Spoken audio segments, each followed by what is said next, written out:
She called me selfish.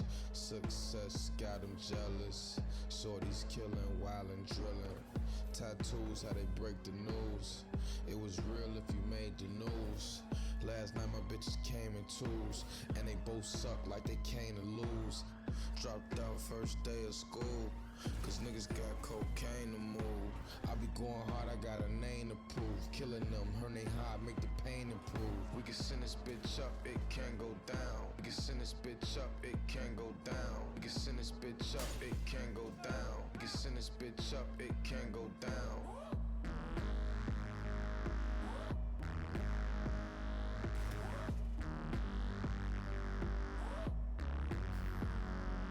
We can send this bitch up, it can go. Small the Sith will rule the galaxy. I appreciate that, Faker. I'm trying to deal with OBS issues. I don't know what's been happening lately. I haven't changed anything, but it's like when I start streaming, my computer's performance just drops. And I don't know if you followed like Intel, the news on Intel recently, but their processors, 13th generation, 14th generation, have a hardware failure. So I'm more worried, is my processor failing? So I'm like trying to see if that's the issue. And yeah, so that's kind of what worries me. Like performance wise, I had to lower the voltage on my processor, so it's weaker. Not like much weaker. It's still Cyberpunk. It still takes a lot of power. But yeah, how are you? I need to see like it crashes, but I can't really do that on my own. I need to be streaming to see if for that to happen. Doing good. Okay,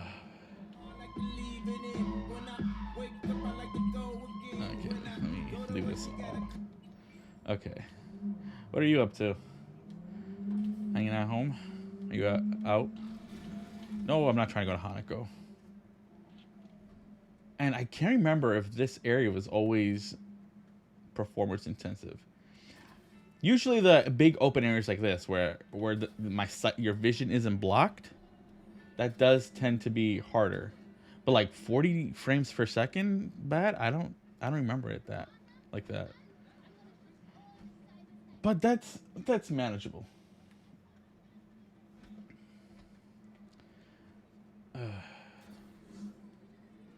If it's an Intel bug, lowering the voltage might not help. My understanding is the flaws.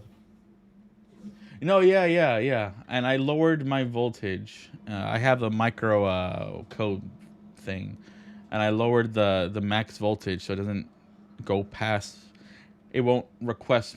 Well, if it requests more than 1.35 volts, it won't supply it. I'd rather have a performance loss than a non-functioning CPU.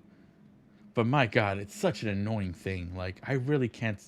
I haven't built a computer in 10 years, and then the first one I build, I have to deal with this. It's so annoying.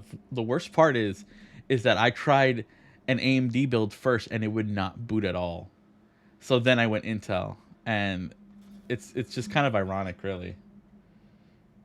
Yeah, and I haven't had any of those early issues. I haven't, like, Cyberpunk itself has crashed before, but like, it's if it's like a Windows blue screen of death crash, or if it's a crash that says out of video memory, that is a failure of that's a symptom of that's when you know your CPU is dying. I haven't had anything like that, so I don't think I have any issues. I need to open up my computer though, because I got to get my batch number from my CPU just in case if I have to RMA it.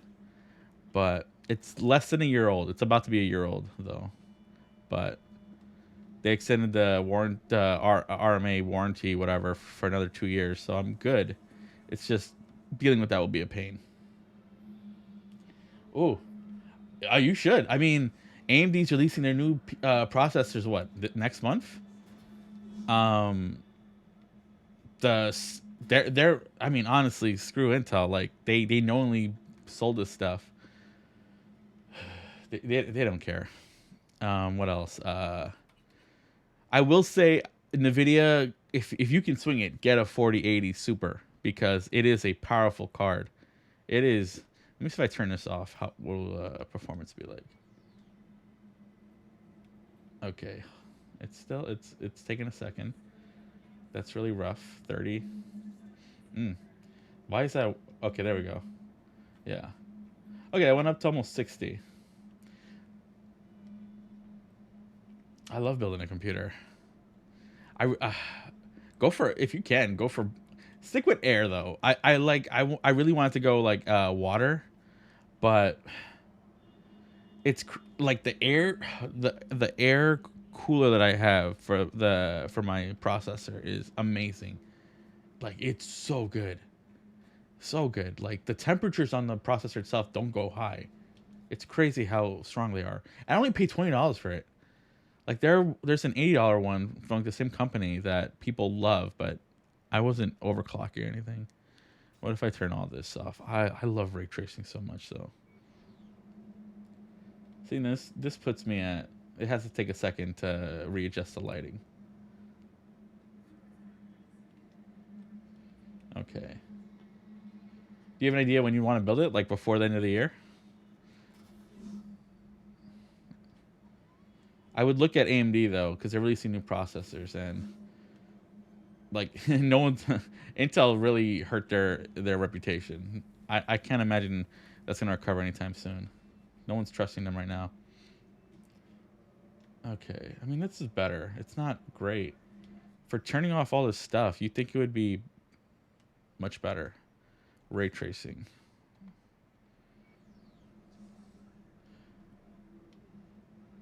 Okay, now if I turn off ray tracing, it's around 75 frames.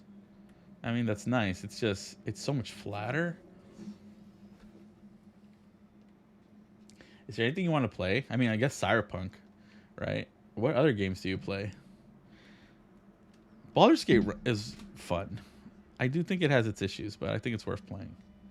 I don't have any real plans. Well, I love going on PC Park Picker. It's just fun to do. Let's see. What can I have running?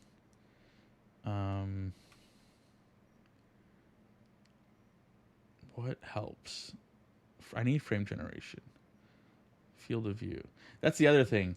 There's been I think an update to OBS and I had to leave frame generation off on Windows. It's a setting called graphics hardware scheduler.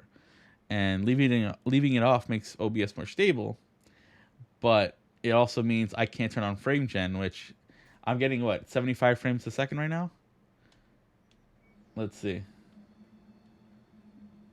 Are you serious? 100? What? Did it just really go up to 100 with it off? That's hilarious. I don't have any more plans for the I'll keep it simple.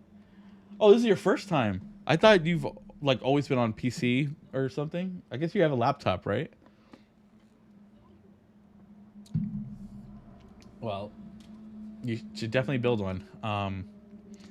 They released the 4000 series Supers, which are honestly, I love my graphics card. I kind of wish I got the 4090 because I play on a high resolution. But I have no complaints with the graphics card. Okay. That's crazy that frame generation gave me a worse frame rate. That's the whole point, is to double it. Oh, yeah. Oh, that's so weird. Now it's at 107, 108, around there. Does it look like 60 to you? It should, I think. I have it capped at 60. As long as it's stable, too, on the stream.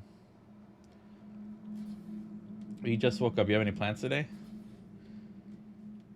I'm kind of waiting for Badger to start streaming because I wanted to prep my RPGs, but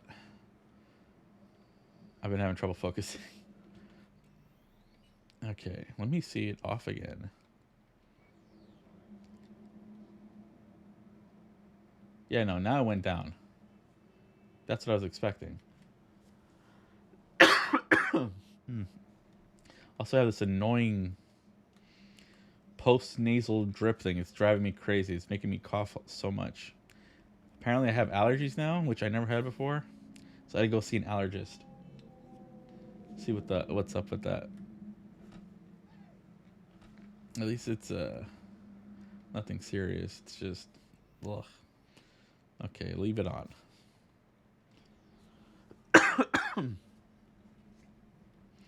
I really can't tell if it's helping. It's so weird.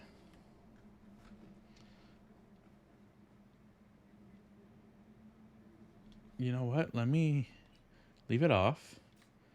Leave off DLSS. Yeah. If I have everything on except ray tracing and everything else is maxed out, I get while streaming, I'm getting 30 frames a second.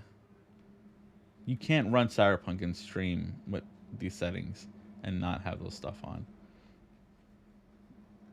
Hey, to the city, I'm going to get sushi with my sister.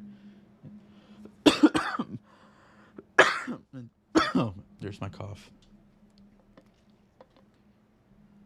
Industrial music show. That's cool. Sounds fun. I don't know if you watched Moolah streams. Was it last week? God, it feels so long ago. She and Onyx came up here, so I got to meet them. So that was fun. I got to introduce her. I got to introduce both of them to some friends of mine, so we can play RPGs together. That was really exciting. I met some of her friends that are local.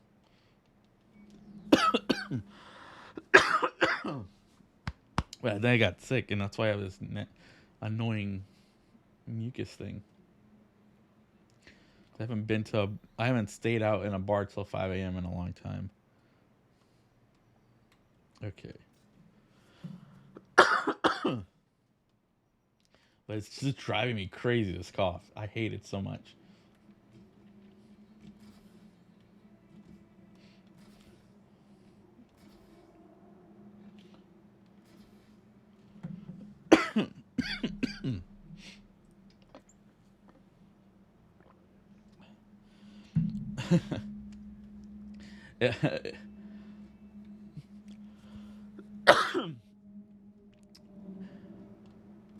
Yeah, I mean, oh my god, it was a lot of fun to be out like that again, and it took me like 2 days to recover though. I could not.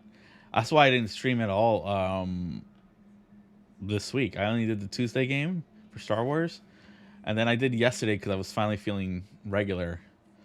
I had just saw my doctor, but he gave me some antihistamines and some steroids to help my nose, whatever, breathing passage, and told me to see an ENT, but I felt so out of it. I'm too old now. But it was fun though.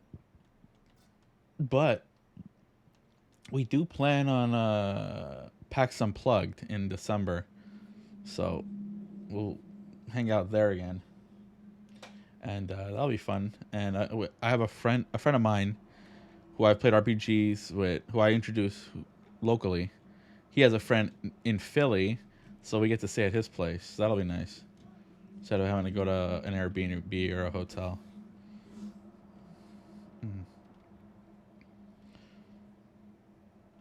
Okay, let me put everything back up. Whoops, I turned it off. Mouse. Okay, apply. You're going to a show and eating, so you'll be out late, right? Like, what's your... You also wake up late, don't you? You're You're not a morning person. Oh my god, this is bad. It always takes a second, though, when you turn on everything. That's just the engine. As it stabilizes. It's like recalculating the lighting or something. I'll be leaving the city by midnight. Yeah, I usually leave like my friends around 10:30, 11, just because I take the train, and the reason we stayed out till 5 is because I kept telling Willa, look, I gotta leave by 10:30 because the train's gonna start not working at Friday. So she's like, fine, she's like, she wanted me to stay out, so she covered my Uber. That's the only reason. And then that just turned into me meeting a lot of her friends and it getting longer and longer the night.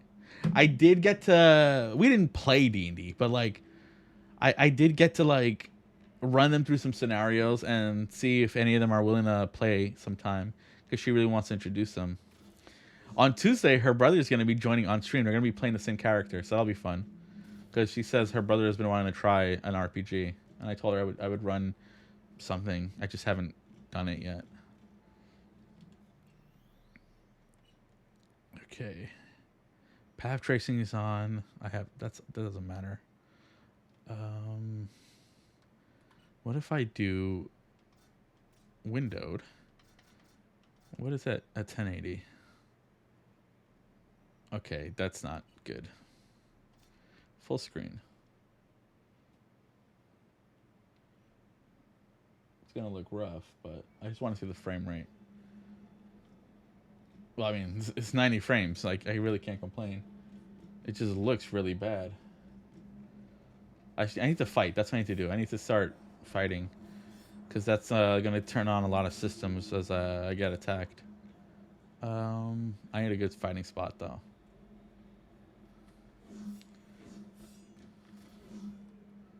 What's down here? Nothing. Have you ever played the Yakuza series, Figure? Like, oh man. If there's one game I would love for CD Projekt to steal ideas from for the next Cyberpunk game, it's Yakuza. That's what I want for a city. It has so many... man, I think you'd appreciate it. That's a game where it's like Cyberpunk, right? It's one central location. You never leave it. But each game is always the same thing. One central location, but it is so detailed, and the city just feels alive, which is my issue with this game. I love this game, but it has its issues. Oh, Waka plays it. Yeah. It's great. I actually bought all of them. Okay, I'm gonna put the resolution up a bit. Let's see, because this is too blurry. Oh, is that enough? No. Okay.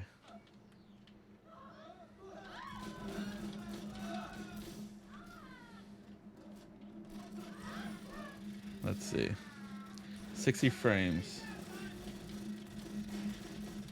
It's being laggy though. I can feel it in the controller. Okay, I gotta turn off this other thing. Do you have feelings with the new Star Wars? I don't trust Ubisoft. I do want to play it just because it's Star Wars. Honestly, I might pirate it just because I'm not paying $70 for that at all. It's not even on Steam. I'm not buying something on the Ubisoft store. I hate their store. It's like the EA store. It just has so many issues. But I would like to play it just because it's Star Wars. And yeah. And I think it'd be the perfect kind of game for a stream game. It's a setting I love. And it's an open world game where I can just talk a ton and steal ideas for a Star Wars RPG. Okay. I can't not play. You're gonna get it? You're gonna play it?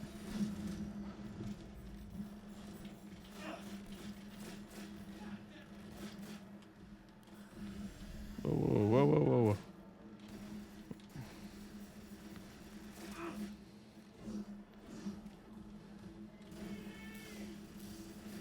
Okay. Here we go.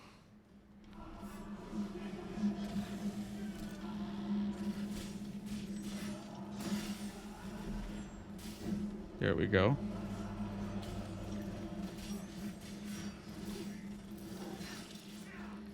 Okay, 4 stars. You know what? I'm gonna put it up again.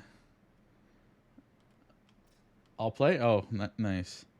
Can you? How old is your laptop or computer? So I will at least try the game. Was read in the book of my life since Star Wars came out. Okay, I need a second to stabilize.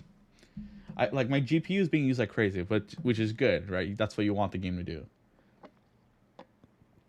Temperature's low, 46 degrees Celsius. Okay. Stable?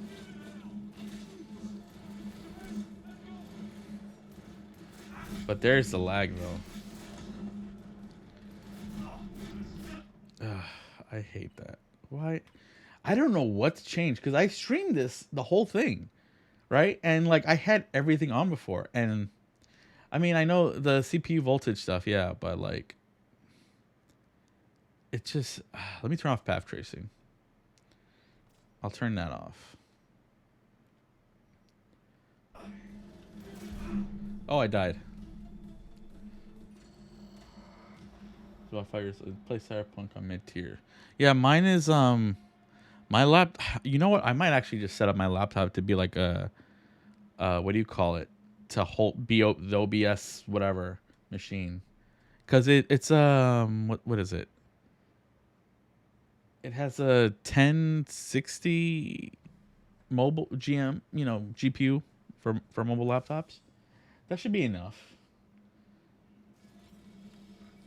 Oh, the other thing is when I'm switching scenes too. Oh yeah, let me leave this borderless.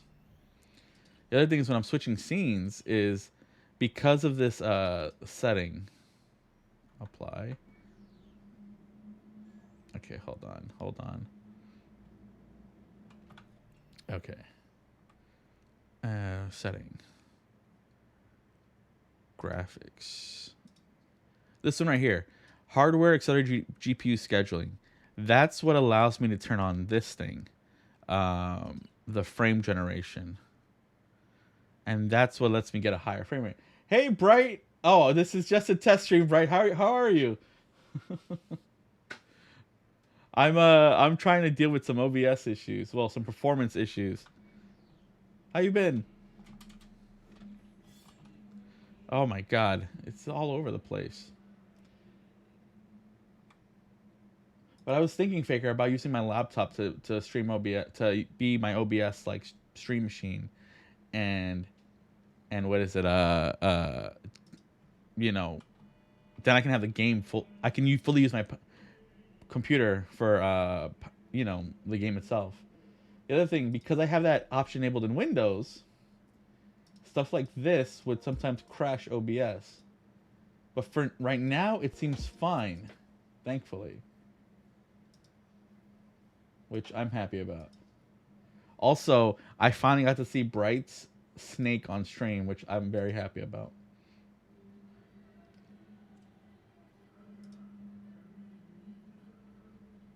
So that's no big. So that's, but like, Bright.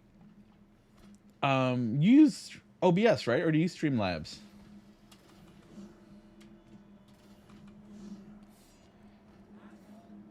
Also, have you played Cyberpunk? You've played Cyberpunk. I think I found you through Cyberpunk. I can't remember. There's only one person I follow who I know who hasn't played Cyberpunk. There you are. Hello. Bright. This is a OBS technical stream trying to find out what's the issue with my stuff. Okay, so let me put a video on, because that's been the other thing. Usually, I used to be able to play a demanding game and stream a video, like tab out to put a video on, and then see what happened. Okay, so this is at 4K. Let's see. Okay, it's fine now, so that's perfect. Like, it's not like yesterday. It was rough. Oh my god, this video though is in HDR. You can't see it on the stream, but my god, it looks incredible. But okay, so this is the good thing. So it's moving fine, fluid, which I'm happy about. Because yesterday I could not do it, and I was doing Resident Evil 4, and that's nowhere near as demanding as Cyberpunk, which I don't know what the issue was with that.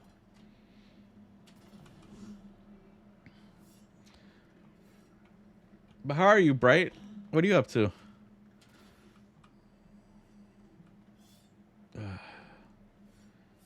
Okay, that helps. I guess I can't. I have to leave off. Maybe if I put this on medium. I'm trying to organize my office. Nice. I spent all morning cleaning, so I can focus on.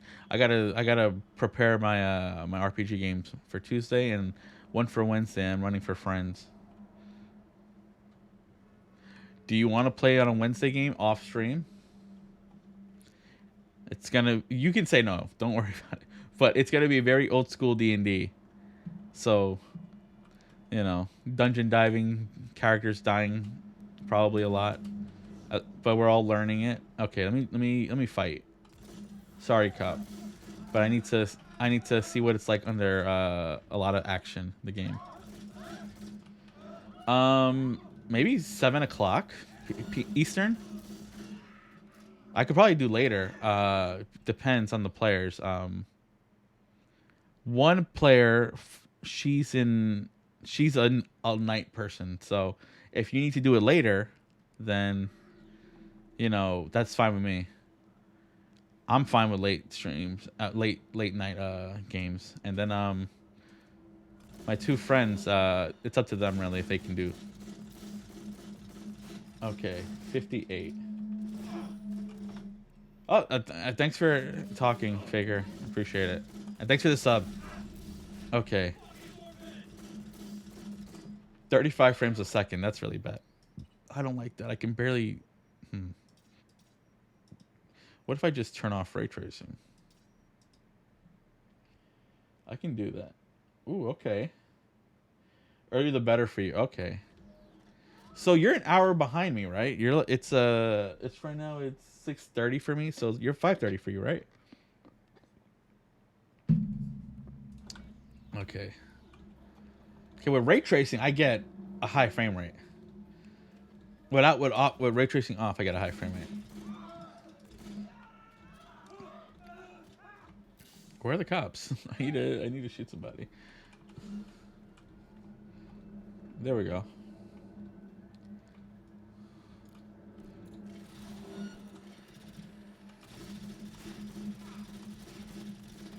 Okay. But the system I want to run, Bright, it's gonna be old school style D&D. So it's a lot deadlier. It's a lot more procedural, too. Meaning there's like systems and rules in place for like traveling. It's not like I roll a random die all the time. I do, but it won't be like a long game. But I want to like learn how to run it, so I need players for that.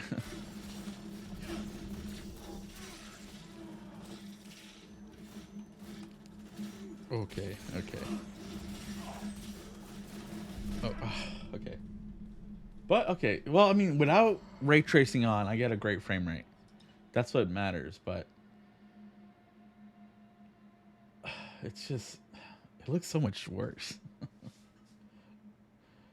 No, I mean, everyone's gonna be learning, including me, so I have no problem with that. And like, there'll be role play. It's just like it's a very different style of play. It's not like when we played Cyberpunk, right? Cyberpunk, you can play without shooting a gun, but like this is very much. Hey, sorry, I'm struggling. Hey, Jay Danger, how you doing? And yeah, I'm just trying to. You know what? Give me a second. I'm gonna be right back, and I'm gonna turn on my camera since people are here.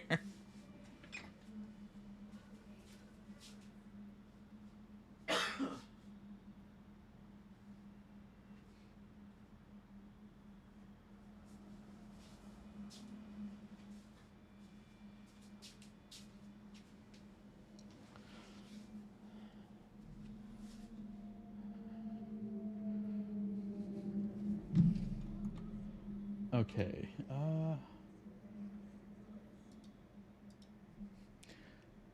Hello. I'm a mess. I've been cleaning, and yeah. So.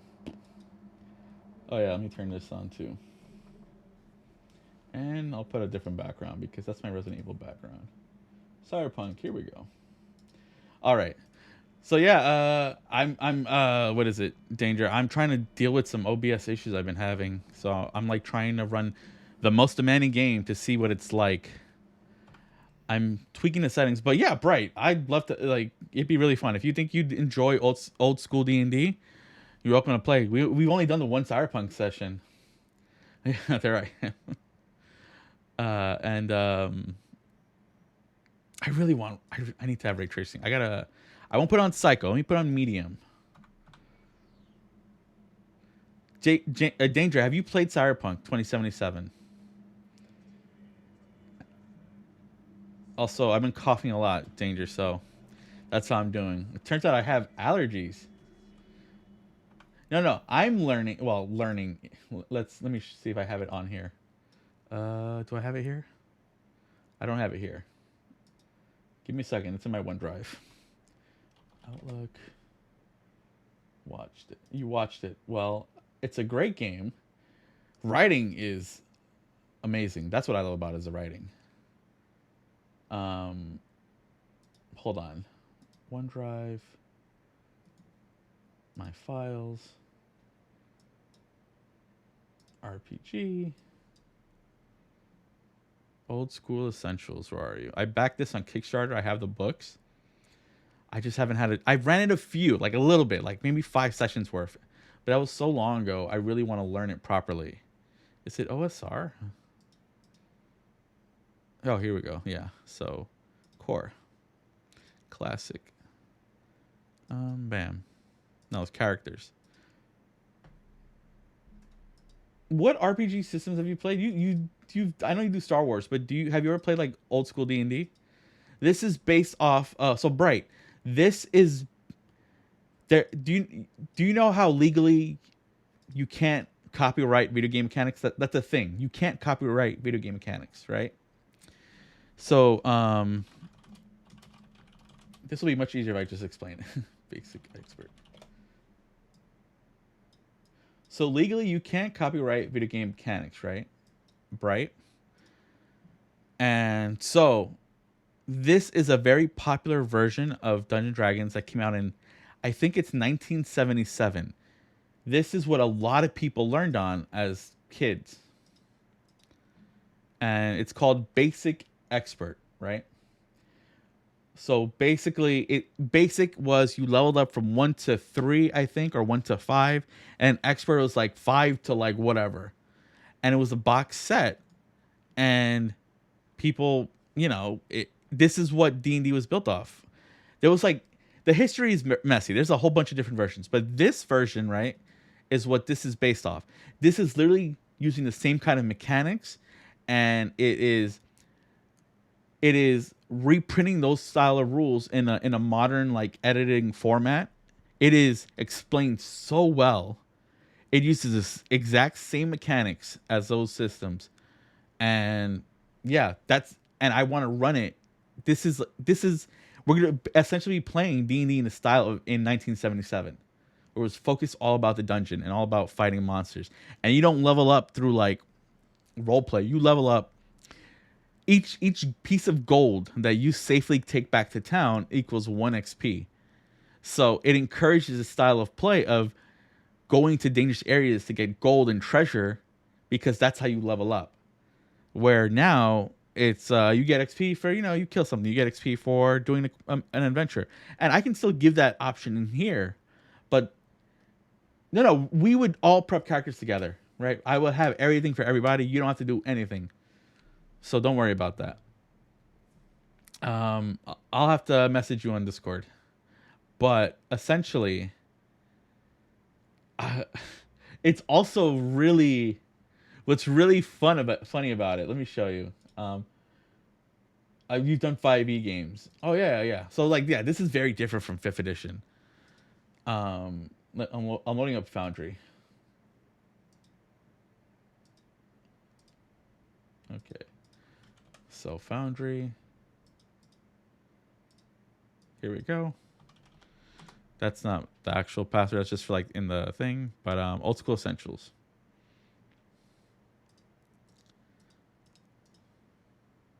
So what's funny about this, right? Bright and Danger. Oh yeah, you can see that lag. That's because I'm running Cyberpunk. Oh, I hate that so much. Okay, can I do anything about that? Settings. Anyway, that doesn't really matter. But what matters here, right, is I'll put create an actor. We'll just say we'll call it Bright. So the funny thing is, you can roll really, really bad stats, and the thing about that is, because you can roll really bad stats, it encourages a very different style of play, because you can die so much easier here than compared to D&D 5th edition. D&D 5th edition has a lot of healing, a lot of ways to recover, whereas this one doesn't. It takes a lot of effort. So let me make a character real quick. Let's go with let's see, we'll go with also in old school D&D, your race was always a human, unless if your class was, say, a dwarf. Dwarf is a class and a race, so that's another thing. And there are rules to play without it, but I want to play it as it was written in the 70s because I really want to learn it. But let's see, let's go with a magic user, right? Oh, right. No, actually, no. The way you roll for your stats is this way. What is it? You roll 3d6, so you do it 6 times, and those are your stats in order. So strength, intelligence, wisdom, down the line. Oh, and this is bad already. And there are requirements for certain classes. So if you want to be a magic user, you need to have a high intelligence. So I rolled a 7 for strength, an 8 for intelligence, a 9 for wisdom, a 3 for dexterity. Is horrible. That's literally 111. That's just terrible. But I have a 12 in constitution and 12 in charisma. 12 is good. It's not great, but like it's not negative. So let's see. Constitution 12 means you get no bonus health, but here if you have you can actually be so dumb. I rolled a 9 for intelligence, so that means I can speak my native language and I'm literate. You can actually roll so low that you speak broken English or broken language, and you can't even read a spell. You can't even read a spell some old dude who can't move. No, he can move because he has high constitution. He's just very weak and scrawny, danger. But he has a 7 strength actually, so he actually gets a -1 to damage with weapons. And you can open a locked door on a 1 and 6, which means you roll a d6, and on a 1, you successfully open a jammed door, right? But that's a 1 in 6 chance. That's really hard. So, but high charisma, 12 charisma. That means, so there's another thing I really love is NPC reaction. So you can run into a monster in the wild. You do a charisma check, right? Well, it's like a d6 plus whatever, right? And based on what you roll, they can react to you positively or negatively. And this includes monsters. But this system also encourages hiring NPCs as retainers. And with a 12 charisma, you can have 4 people working for you who will, you pay them, but you're not, hopefully you're not surrounded and you're not dying. Let's see what the classes we can pick that are then. Character classes. So cleric has no requirements. So here's where it says prime requirement is wisdom. Requirements none though, but prime requisite. That means I think your damage or your spells are based off wisdom. At a 9, it's not the best, but it's not the worst. Also, the different classes level up at separate levels too, which is a cool thing because I played it a little bit, and I had players who were like higher level than others, but they were playing like a goblin. So they leveled up quicker, but they had a cap. They couldn't get higher than level 10, whereas a human can go up to level 14. So there's trade-offs to that. And a dwarf. So they need a minimum of 9 constitution. So it could actually be a dwarf, but their prime requisite is strength. Oh yeah, so requisite means you get bonus XP when you on everything based on your prime requisite. So at a 7, that means you actually don't get a bonus. An elf needs a minimum intelligence of 9. Just 1 under. Fighter has no requirement. Halfling, 9 constitution. Oh, but that's 9 dexterity. Magic user. Okay, magic user has a. Okay, this is what I want to do. Magic user. So magic user, for your health, right? Since you roll a d4 for your health. I rolled 2. I have 2 health. That's it. I take 1 hit. I'm dead. Like gone. There's no resurrecting me at level 1, right? You are dead. That's it. And magic is much harder to use here compared to 5th edition, right? Where you just do a thing. Here you have to ready your spell. you have to hopefully nobody attacks you, and then if you get attacked, you have to see if your spell you don't fail casting it, and then if it doesn't fail, then you get to cast it. So your other players are hopefully protecting you, but yeah, like I really really want to learn how to run this system because it just seems so fun, and it's very old school in the way it works. And yeah, so I've been like reading it, and I've been setting up like dungeons and stuff. So that's the plan. And I have my friend in Philly who I wanted him to play because we want to stay at his place in Philly for PAX. So it's been a while since we played, so this will be a way to let us reconnect again. So that'll be nice. I haven't played with him in like, I don't know, 8 months or something. Because we used to play Halo Infinite together. But yeah, and I'll share the material with you, Bright, and so that'll be fun. It's such a fun little thing. And idea is I want to do maybe like 10 sessions or so, you know. I think that should be a good enough amount of time to like learn it, and we can see how we feel about it. And then we go from there. So I'm getting 53 frames a second, 55. I have ray tracing on. It's on medium. What if I turn off reflections, local shadows? My God, what a difference, though. It looks so different. There's a kid here. I like you. That's so creepy. You'd watch it? No, this is going to be off stream. I do want to eventually run it on Stream Danger, but because I think what I want to do, honestly, stream-wise, is I want to do more RPGs on stream rather than video games. And I want to do video games when I feel like it, but I just get more excited over RPGs, tabletop RPGs. And if I can, my real life friends, they don't really want to be on stream, and those are the only ones I know who really want to play Old School Essentials and D&D, or because like Sia doesn't like Dungeons and Dragons, and Mula, she is more interested in Cyberpunk, and she's liking Star Wars. She has the book now. As her birthday gift, I gave her the core rule book when she visited New York City. So there's that at least. And Onyx Gerard, he loves Star Wars, but he's a Pathfinder guy. I don't like Pathfinder. Pathfinder has so many rules. It's too many rules for me. And I told him if he wants to run it for me, I'll play it, but I'm not ever gonna learn that. I tried it one time, and it's not for me. I like less rules, which is funny enough because like this version of D&D, the old one, is a lot more rules heavy. But yeah. But my favorite levels of D&D Danger are levels 1 through 3 because that's when it's dangerous. That's when people have to like really actively think without being self-destructive. That's what I loved about Cyberpunk Red. You only got to see it, Bright, from like we played very roleplay heavy, which is fun. I love that. But in combat, you take one critical injury. My favorite session ever, a player lost she took a critical injury to her hand, which means she dropped her weapon, so she couldn't use it because it's an assault rifle, so it's a two-handed weapon. So she's already low on health. Another player says, "Run away, I'm gonna come get you," and he was a lawman. He comes in, picks up her gun.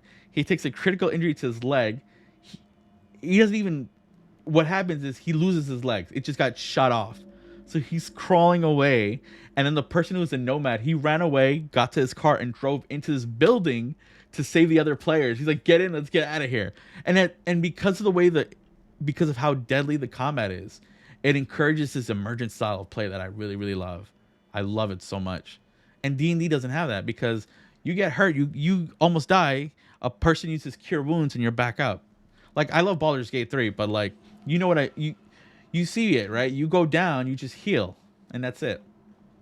There's no like lasting damage. And then when you take critical injuries in Cyberpunk, you need to get it. You want to get a new leg, so you have a hospital bill now. You need to get surgery. And that costs money, and then you have to pay rent in that system. It's these compounding, like they call it the poverty aspects in that system.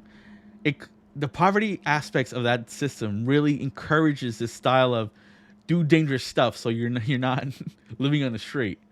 And because it's in a setting that is somewhat grounded, because like we know what it is to pay a lot of rent, right? People really start to, they can role play that so well because they understand what it means to be poor, which is sad, but like in an RPG, oh my god, it's so much fun. I don't know if you know who Little Mula is, Bright. She's a streamer, but I her first RPG I ran for was Cyberpunk Red, and at the end of the campaign, she just took all the money she made and she opened up like a little trade school so she can teach people how to be net runners, like kids and stuff, because that's what she wanted to do. She wanted to help people just like get their own skills. Like it was amazing. Like that's such a cool. It's this great little. I don't know. It's just it's really fun to me. I was at the first session of our new. It was I took a big swing and miss. Oh, tell me about it. Yeah, you started a new game. But Bright also. There's this. It's officially out. Core releases. Let me pause that. This is out now. The Cyberpunk 27 stuff material for the tabletop. So I'm reading this also. This I will stream. So if you want to play that, Bright, you'll be welcome to play. This will be more than one session. I don't know how long it'll be, but they already announced an actual book. So let me show you.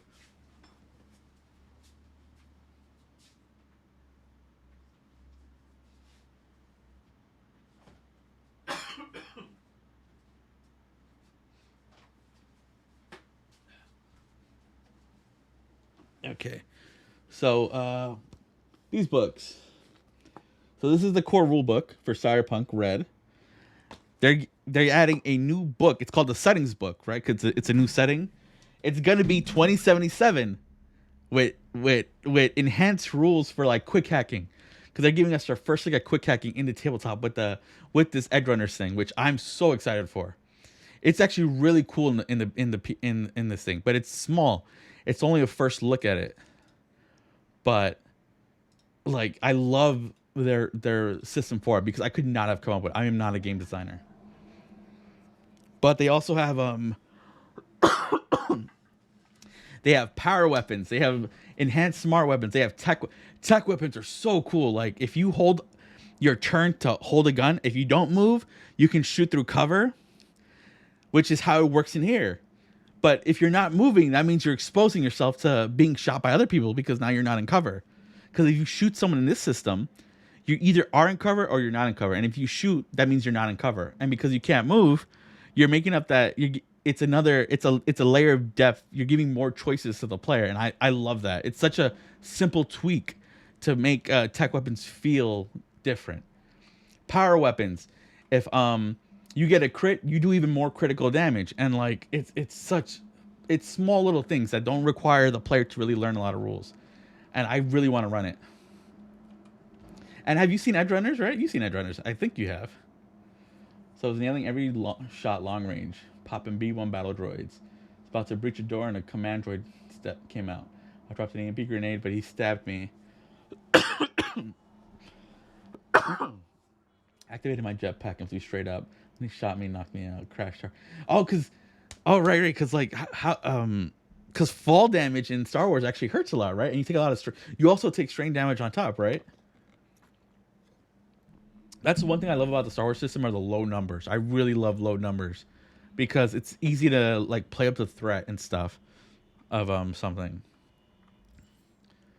Okay, I think I found a good balance for this. I mean, I would love to play more Cyberpunk. Actually, what I was planning to do is just screw around, but I'm enjoying talking. And I can do these NCPD scanner missions. And you don't like Star Wars, right, Bright? Or you're not a big fan of it?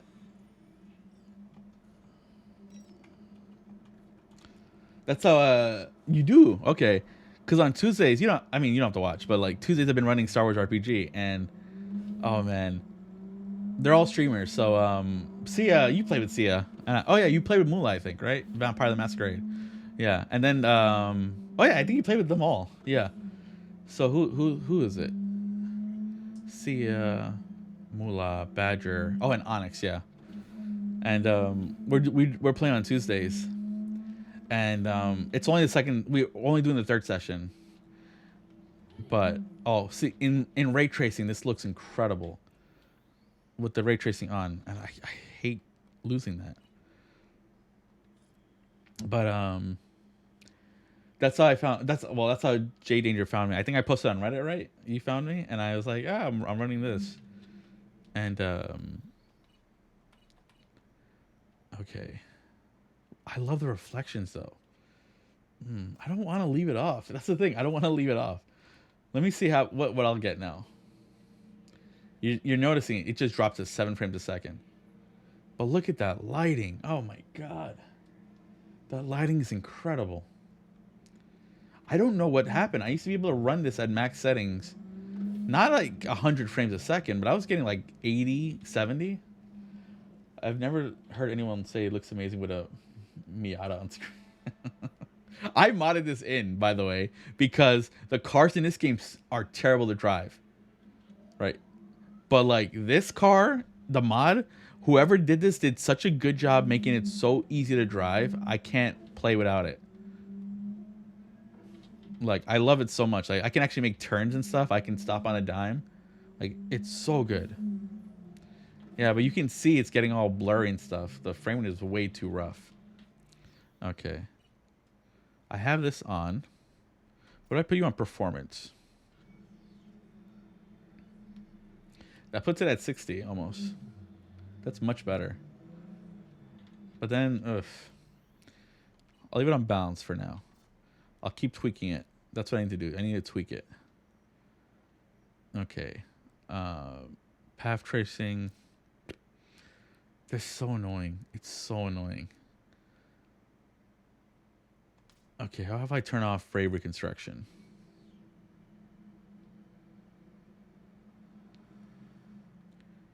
Okay, it's taking time. Can you see NPCs in the reflections? Let me see. What did I just turn off? I don't know. It turned off. Okay. I mean, just look at that soft lighting. Do you see that? It looks so good. This is it with path tracing off. So no path tracing. And like you can see there's a difference, right? Path tracing, what it does is it's supposed to simulate light bouncing at your eyes. And that's how, you know, like it refractors in your eyes, and that's how our eyes interpret light and color. So it still looks good, right? Because it's ray tracing, but now it looks different. It doesn't look as real, but it is taxing. It is crazy taxing. And then if I do ray tracing off, it's much flatter. This is more like based by artistic choice, where ray tracing is supposed to be more like I don't know, like accurate to like physics or whatever. But I don't see any reflections. Let me see if I turn it back on.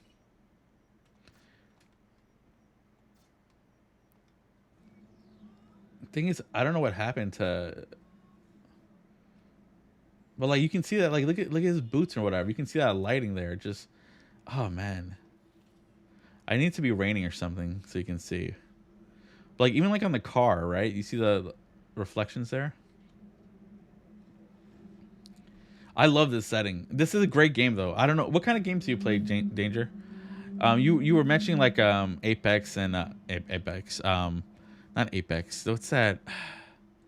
That dinosaur crafting game and stuff like that. But I'm forgetting what else you've played. Oh, I see someone. I hear someone shooting. Oh, okay.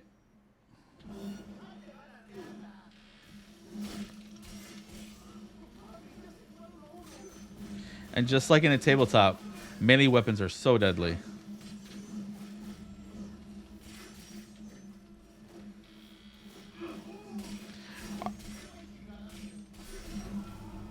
Oh. It is so fun to play melee in this game.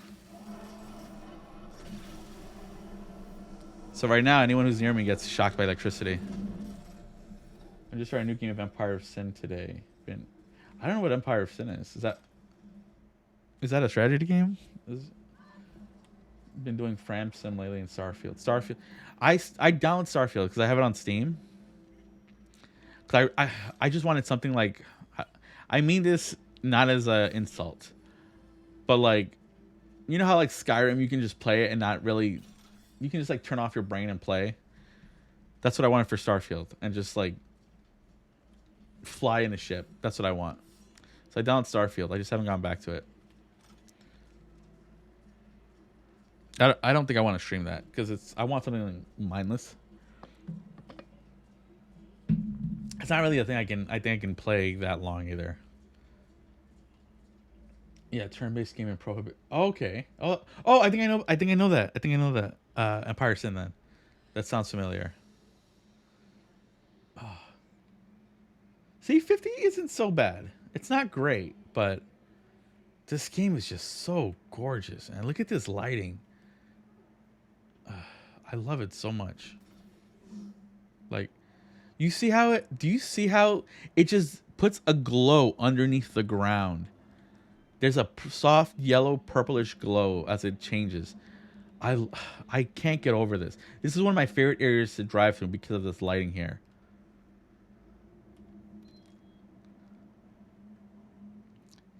I do recommend, like, if you like good writing, this game has some great writing. I do think it's kind of disappointing how much of a bummer the city is, though. Like, it doesn't feel alive to me, which is my biggest. But like, you can see the light in the car, right? You see that? Like, look at that.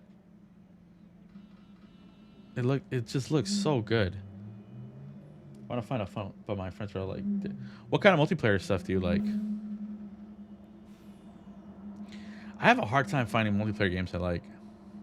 I have, what do I have? This is what I haven't downloaded. I think these are all single player, right? Oh yeah, I have Overwatch downloaded, but like, I don't know. I'm just not really into Overwatch anymore. Helldivers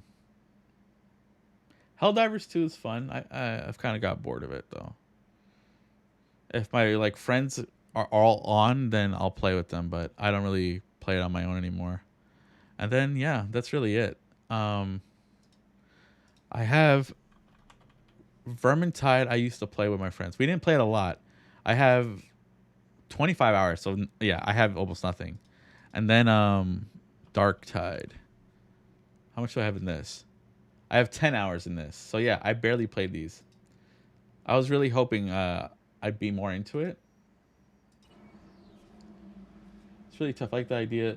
7 Days to Die, but nothing as grindy as 7 Days to Die. Okay, hold on. It's really tough. I like the idea of community survival, but nothing as grindy as Ark or 7 Days. Valheim is too much work, right? I want like Subnautica level of survival. That was like the perfect balance, but I don't think. I think how I don't know how to put this. I think the reason it works in Subnautica is because it's a single player game, and they can tailor. They handmade the world. It's not like randomly generated either, too. Also, I mean, this lighting, just like through the fog. Oh my god, the way it bleeds through the fog, it's so good. Look at the reflections on this car as I drive by. I love it so much. But yeah, Subnautica is what do you call it? Oh, I'm gonna put on my headphones. But Subnautica is a single player game. The next one is supposed to be, they said, games as a service. So who knows? I'm gonna see if it's gonna disconnect the sound. So give me a second.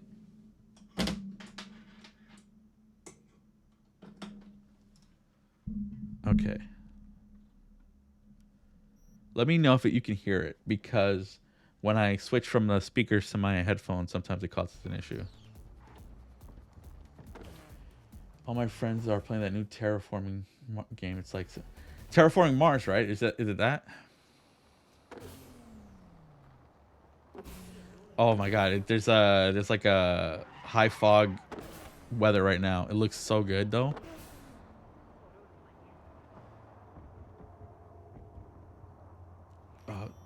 One thing I really like about this game is driving around. It's so fun to drive. I also modded the radio station. I have like a Japanese radio station. Oh, Planet Crafter. Yeah. Someone explained it to me. It's like Subnautica, but it's sci-fi. Well, it's Mars, which sounds great, but I've never actually finished Subnautica. Oh, this song is great. Hold on. No, it's not. Plastic Love. It's not that one. Youthful. Is it this one? No. Where is it? Boyfriend's great. That's a great song. It's crazy they don't have a Japanese radio station. Like, Cyberpunk is built off like Japanese culture in the 80s. Look at that. But there's not even, let me see what's on my Steam wish list. Oh yeah. Do you like Civilization? Did you see Civilization 7? Oh man, I'm excited for that. I don't know if I'm gonna get it day one because it's $70, but I love Civilization. I think that's one of the games I'll never get tired of playing, that franchise.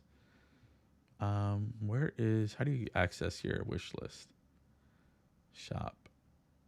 Oh, here we go. Loaded right there. So I tried this out. I don't really care. Sudeki I want just because as a kid on the original Xbox, I used to play the demo disc like crazy and I never got to play this game. And it's just like in my head, I need to play this one day. Sims are some of my favorite, but no, I love, yes. I never played Stellaris though. There's just so much DLC kind of turned me off to getting it. I didn't really like Neo Scavenger. I kind of want to pick this up though. Age of Mythology. I haven't played this in a long time. System Shock I want, but I can wait for a sale. Is this what I was thinking? Oh yeah, I think this is like a, what is this? First person dungeon crawler. I love a first person dungeon crawler. Chrono Trigger is great. I can wait for this. There's nothing, I don't think there's anything multiplayer here. Urban Strife. What is this again? I think it's a zombie RPG. Oh, Brigador. I also... yeah. That's an annoying cough. Chrono Cross, Traveler's Rest, Shipper, Wayfinder. I think this is multiplayer. Is it online co-op? So let me put it.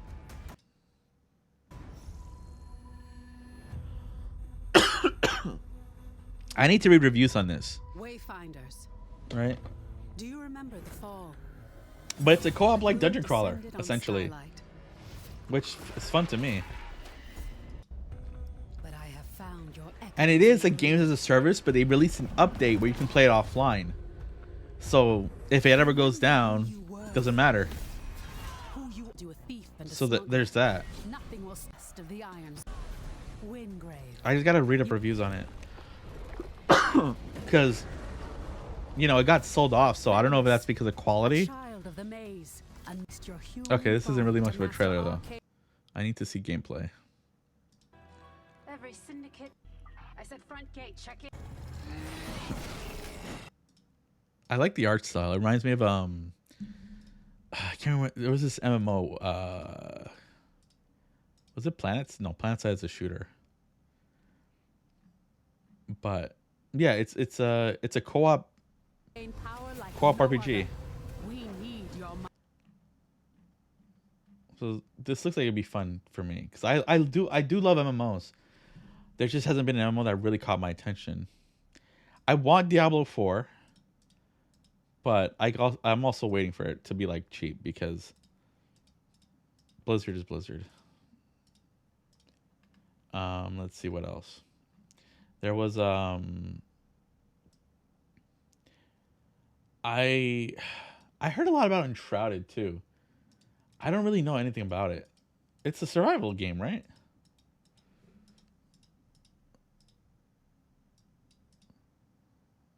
This is a release trailer. Welcome back, Flameborn. New difficulty presets to customize your experience. The default difficulty is source generation, perfect for those who love base building and light-hearted adventuring. Semi-survival. The hard preset ramps up enemy numbers and aggression for a tougher combat challenge. There's a game I heard of recently. The survival preset is for players who trying to want a more remember. old-school experience, adding extra survival mechanics. Equipment like I don't know if I armor can pieces and handle it. weapons are newly color Where is it? I gotta look for it. eyebrow color. And of course, we've included several quality of life updates to enhance your gameplay experience. Let's see. Improvements to Can I blocking find and it? parrying with more reliable reaction times and better transition between weapons.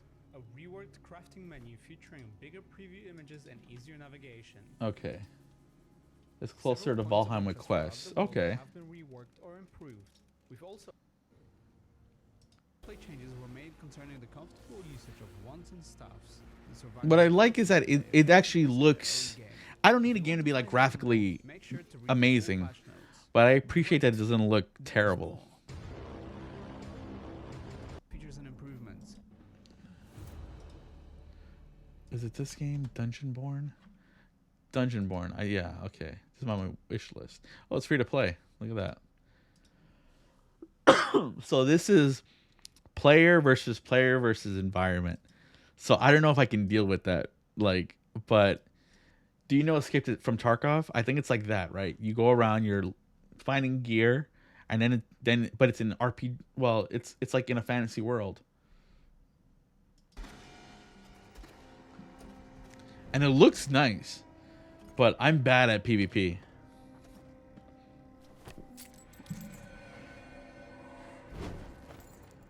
But then you're in a dungeon, you know, doing dungeony stuff.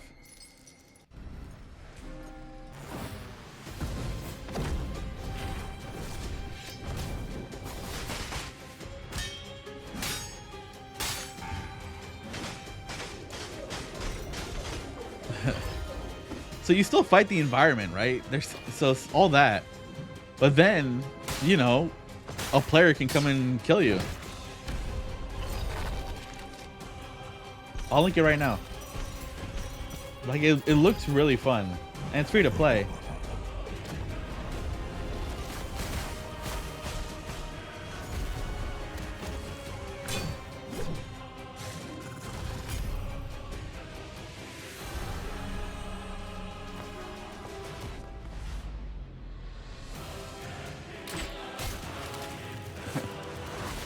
Like, can you imagine that? That'd be so aggravating. But, you know, that's the point.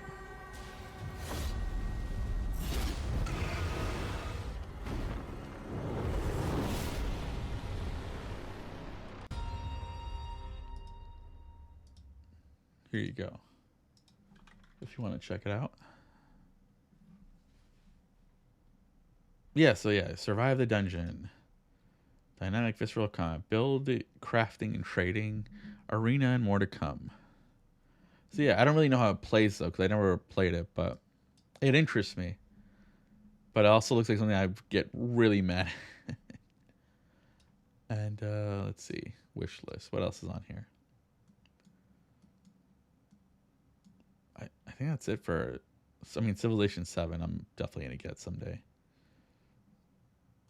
God of War. I played this on PS4, so I'm in no hurry to get that. Lunacid looks great. Yeah, none of these are multiplayer. Is Armored Core? Does it have multiplayer?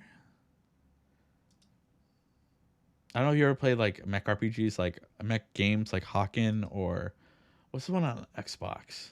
It has online PvP. I didn't know that. That makes me more interested in getting it.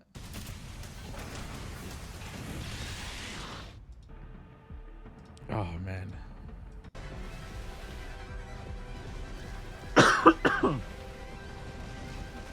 Pulsar.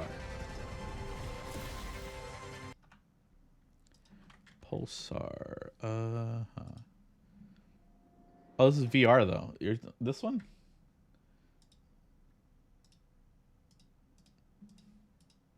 Or that just happens to be... There's another one here. It's a single player. Lost Colony, sorry. Lost Colony. Single... Is it this one?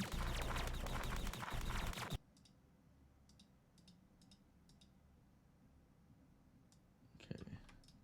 What else is there for Lost Colony? Shipwreck Lost Colony. Manor Lords. Nope, that wasn't it. Okay. Well, this is all that pops up for Lost Colony. Manor Lords. Sia likes this a lot. Like, I'm into some city builders, but not a lot. Pulsar Lost Colony. I'm assuming it's on Steam, but I could just Google it. Okay.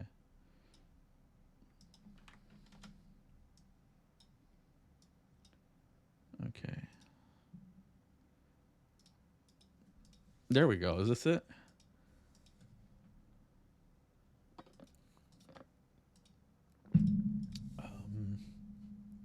Team up to operate a ship and explore a randomized galaxy falling to chaos. Coordination between your crew members is essential for the perils that you face.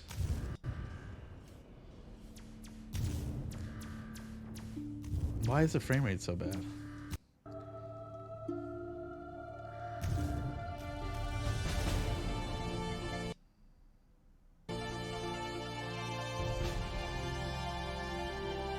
Well, I like the music. Feels very hard sci-fi.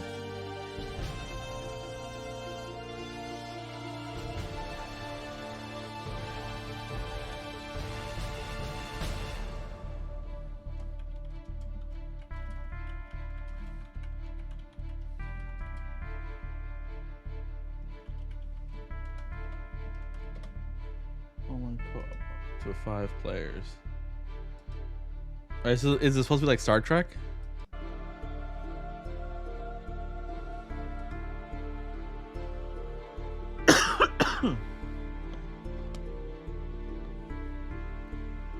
You know what's funny about that? All these games have taken ideas from like Star Citizen.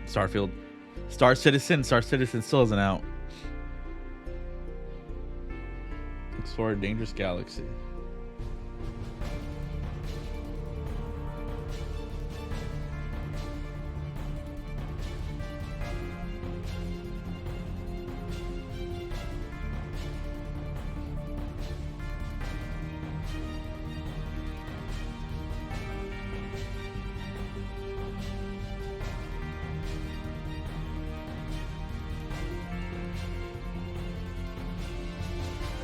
Well, seems cool. Wolf Quest.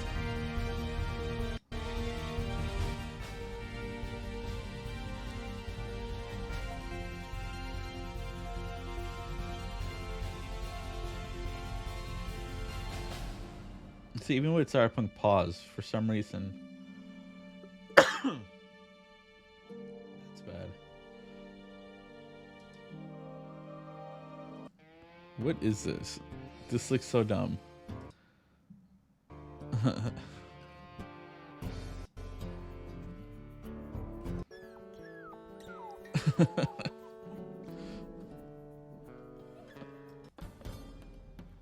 Keep them alive.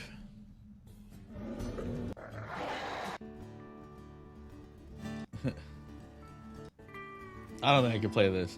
Oh, you know what I do have? I do really want to learn this. I've had it for forever. It is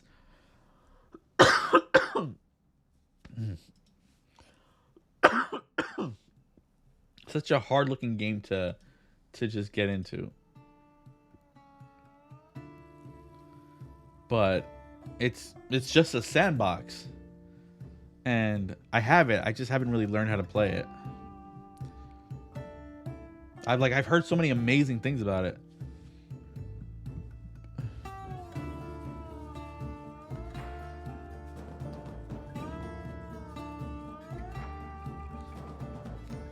There's probably something I have to sit down and like really watch like YouTube to learn it, but like the stories I hear about it just sound so amazing. Okay, well this is a terrible trailer.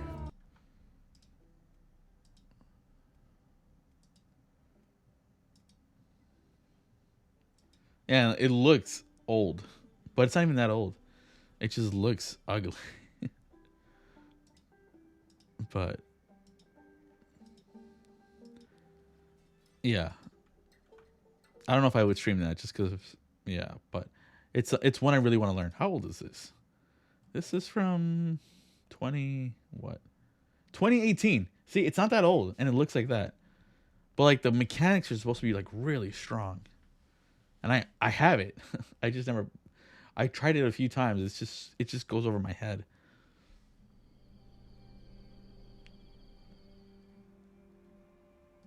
Kind of like Bannerlords. Yeah, it's kind of like that. Mountain Blade. I think Mountain Blade is easy. Funny enough, I think it's easier to pick up, but this is less about like kingdom building or whatever, and it's more about you just control yourself. What is Total War? I don't like real time art strategies.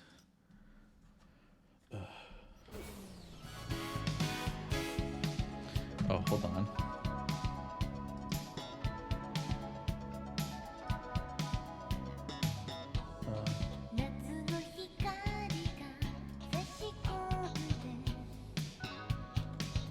I waited a year.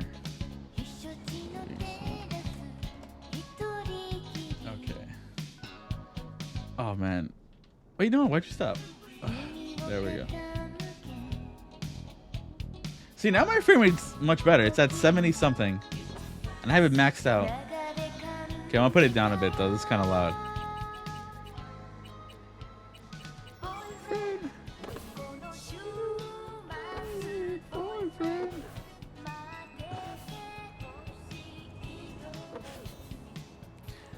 I love this world so much though. Like, Danger. This game, I really hope the second one has like they really improve on the city life. That's the only really major issue I have with the game is I feel like they have this amazing city and it feels so lifeless. I love to drive around it too. This game I do not fast travel in. It's just so great to drive around and see it and like soak it in. But oh, there's a thing right here. Reported crime.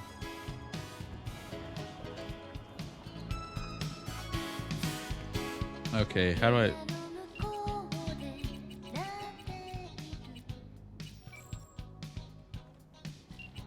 I forgot I had that mod. Okay.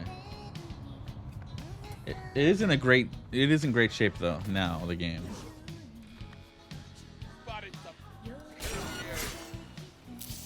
Well, oof.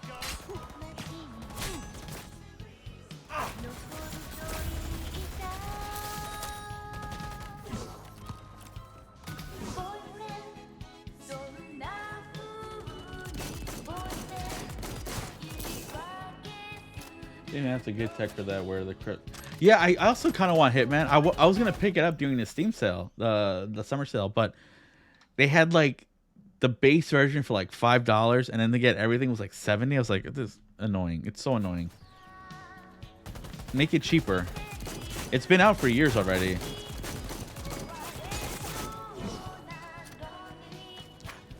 Because I used to really love Hitman also. Especially like Hitman Blood Money with the newspapers. The newspaper like ranking system is my favorite thing about that whole series.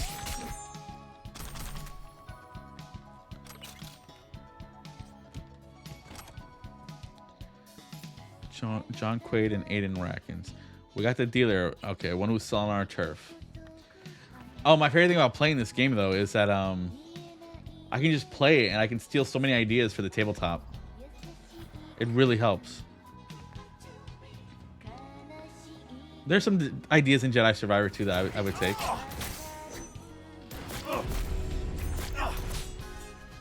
Come on. You can reflect the bullets back to people. Bam.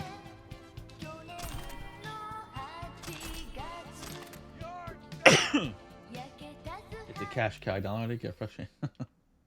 I should probably I do want to get it, but like if it was like $40, I would buy it outright. But 70 is too much. There's a limit to how much I'll spend on a game. Because these days I have so many games, I just don't play them. So I don't like buying anything at full price anymore. I'd rather just buy tabletop RPGs. What is it though? Is there like a Hitman type inspired tabletop RPG though? I think that would be a lot of fun, right? The idea of just they isn't just hunting down a target. There's something fun about that. Might wait for Allah. Yeah, honestly, I might pirate it because I do want to get it, but like I'm not buying it on the Ubisoft store. I'm just not. I don't care. Oh, why did? Oh, there we go.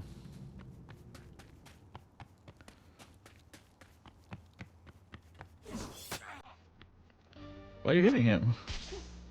Why are you hitting him? Then I have a cop up on me.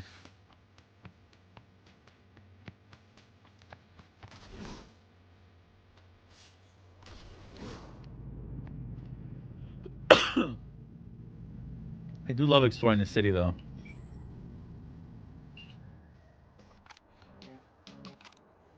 Where's the song I like? I always forget their names. It's just hard to remember. Not Kikuchi. I think it's this guy. Is it Jody? Oh, it's this one. This guy can sing. Oh man, I love it. This song.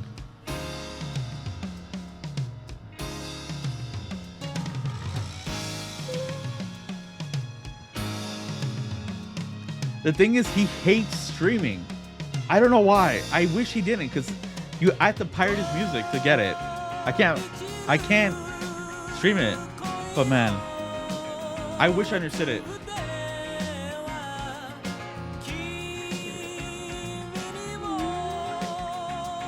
Waiting for the star to go away.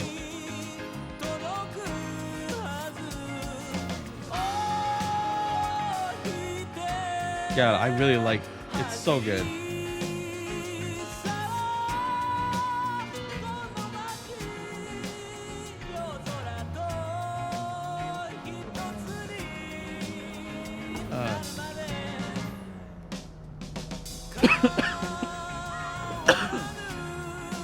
My favorite thing about this game is modding in custom songs for the radio station.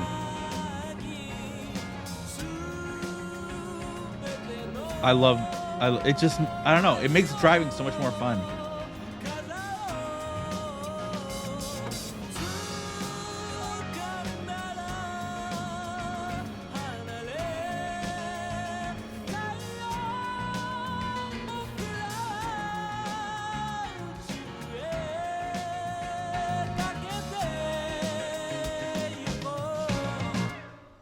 This is what I want. Put it at 30.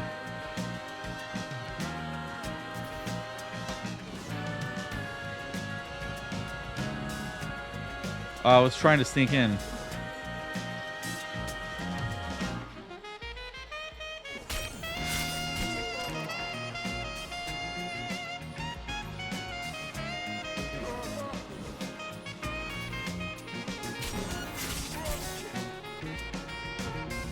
This is the bullet time.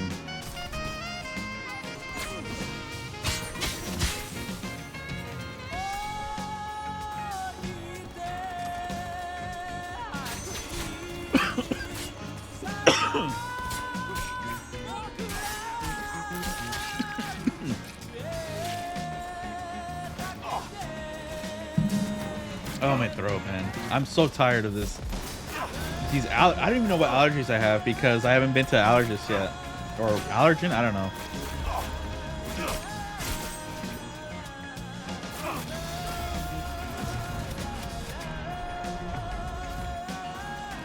Like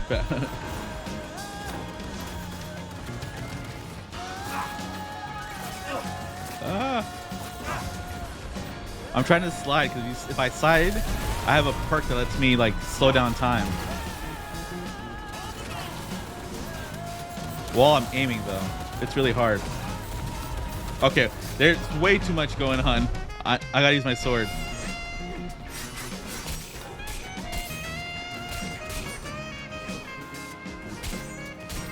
Just killing them to some Japanese city pop.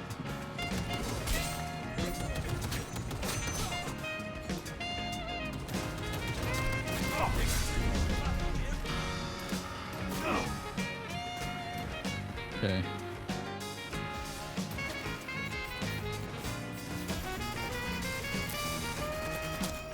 I love this smart gun. So I can just shoot around corners.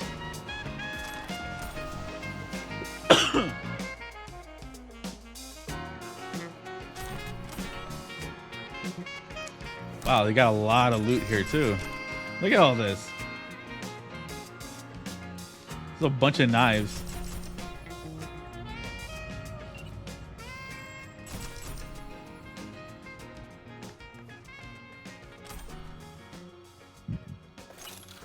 Okay.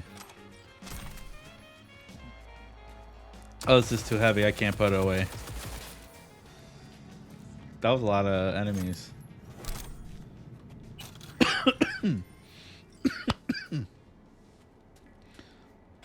This has been really annoying on Tuesday.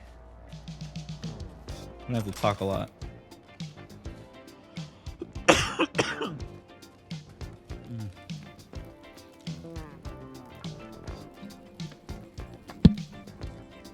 Oh, I hit the thing. But Tuesday, we're gonna have a new player just for that one session.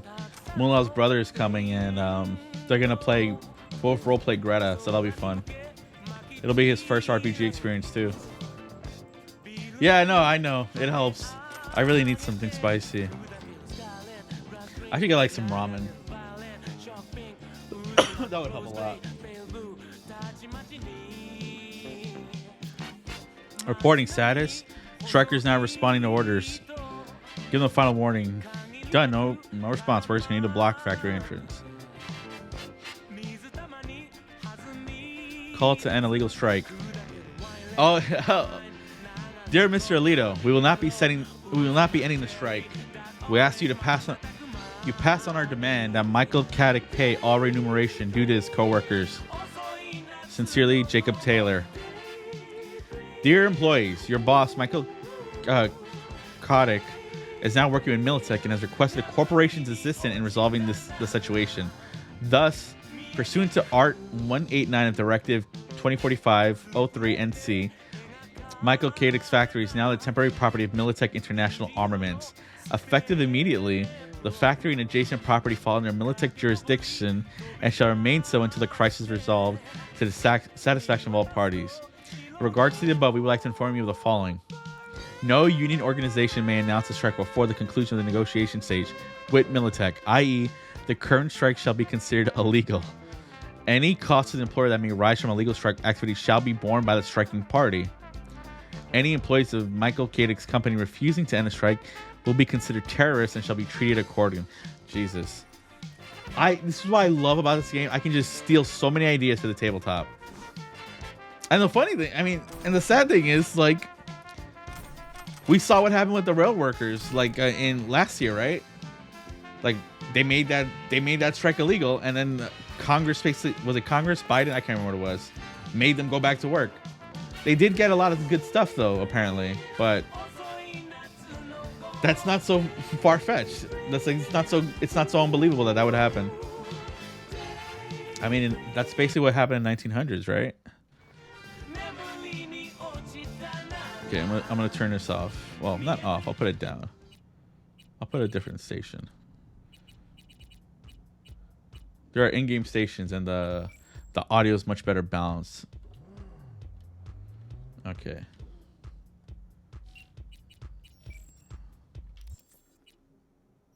Okay, there's one over here. I kind of want the achievements because there's an achievement for doing all the NCPD stuff.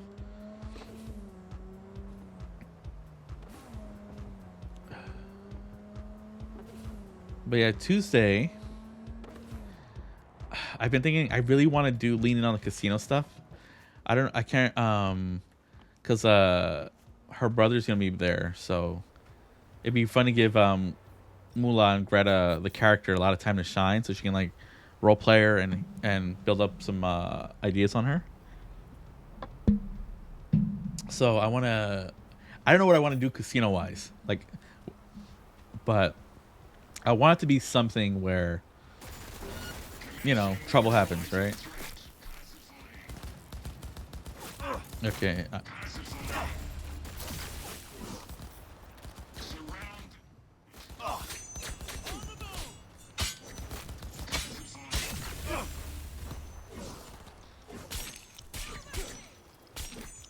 Oh yeah, and also I gotta tie it to Sia's ex partner, her ex Gungan girlfriend. That'll be fun too.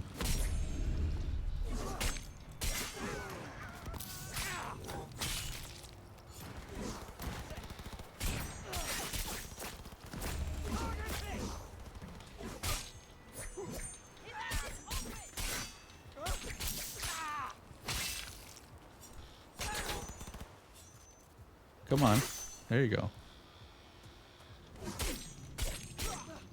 This guy has a lot of health. Okay, I gotta set him on fire.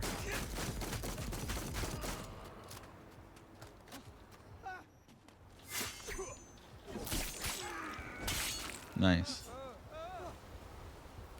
A Poker Face. Oh yeah. God, I love Poker Face. That was such a good show. Do you know the RPG system Brindlewood Bay? Because I have it, and I want to start reading it, but I want to like watch Columbo and stuff to get like ideas. Because like I know the system itself is like inspired by the creator and his love for Columbo and Golden Girls and Murder She Wrote and whatever. So I want to like watch a bit of that. But that'd be so fun to play. And Poker Face is so good. I can't wait for season 2.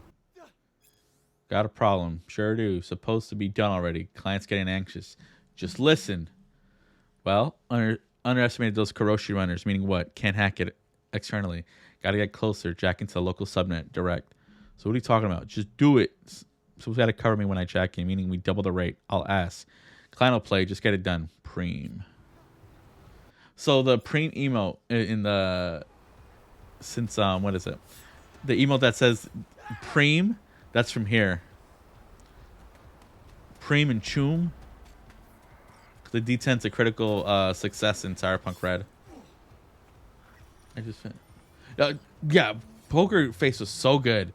And the guy who, I'm not sure if he's Mexican or Ecuadorian.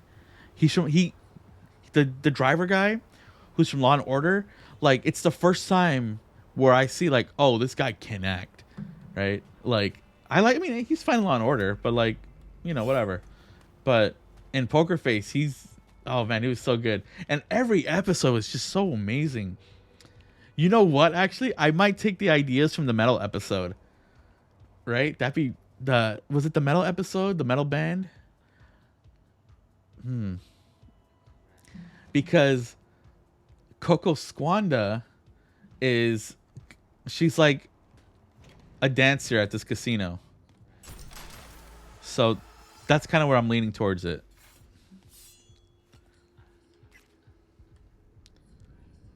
Favorite Dream My stories are going to be all shows and movies. Yeah, that's see where you can, right? Make it easier for yourself.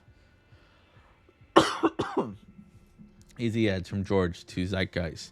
Contract thievery. Target sealed data from Kuroshi Project HJA 5789 location. Details. Got a client. One of those anonymous shadowy types. Sure. But the BBS says he keeps his word and pays right. Anyway, need a runner to hijack the Kuroshi servers. Client wants the data for project. Blah, blah. Heard some super secret next gen stuff. Didn't check much else. You're better at that anyway. Anyway, don't let me down, Choom. Could be our big break. No more wiping pretty petty scop off NCPD servers for us. I'm not old enough to know what to have used a BBS, so I always have trouble with these older stuff that they reference here, because the system came out in 1988, and then Cyberpunk 2020 came out in 1990, and then Cyberpunk V3 was what, 2010, and then they made it not canon anymore because everyone hated it, and then there's Cyberpunk Red, which was 2019.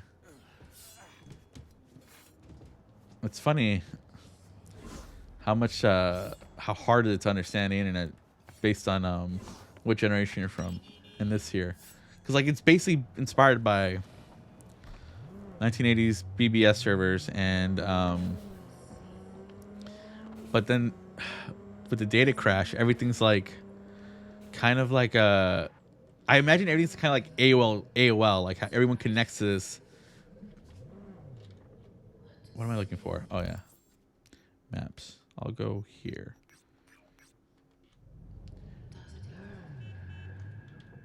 Have you ever GM'd? I can't remember. Dexter Gordon. Oh, I had a. Where's the Daft Punk station?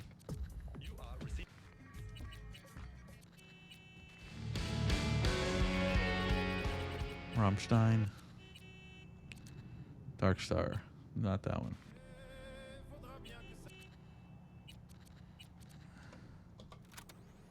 Nope, not yet. Got an idea percolating. For Star Wars or a different kind of system?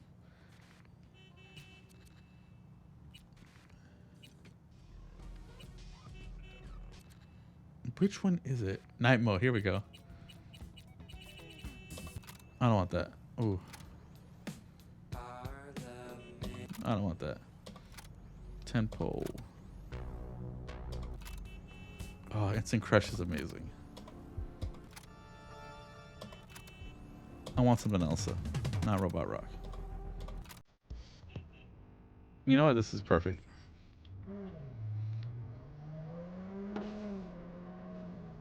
Star Wars. What would you want to do? Horse and Destiny? Force stuff? Rebellion? Your own setting?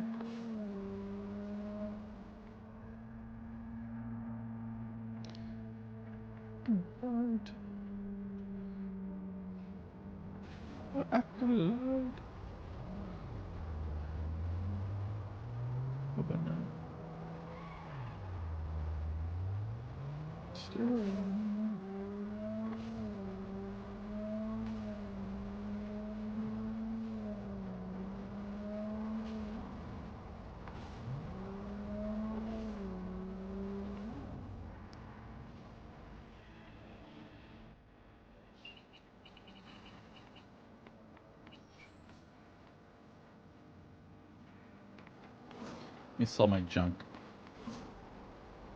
True. Okay. Rebellion but Empire side. Oh. That's cool.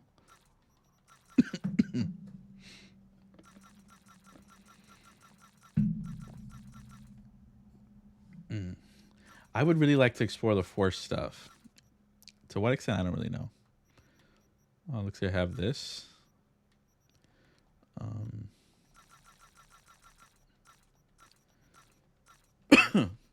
I think stream-wise, though, I would love to have two games going on. A Cyberpunk game and a Star Wars game. I don't know how long this will go for. I'm running it long enough so that everyone... I'm thinking maybe like 10 sessions or 15, 20. Not that long. But I want Sia and Mula to learn it and they can see how they feel about it. Because Sia isn't a big Star Wars person. She likes it enough, but like I get excited about it. She doesn't. But I would love to run something long term with her and Mula. I'd probably ask Badger or Badger's spouse because Badger's spouse loves Star Wars. Okay, this is way too bright. I gotta time travel. Let me make it nighttime. I'm seeing like giving the players a basic system on the Empire. Then we're gonna swing the balance. Then having Target coming in, be more brutal about things.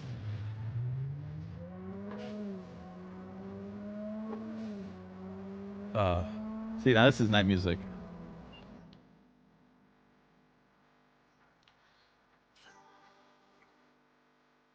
Oh, you're killing me.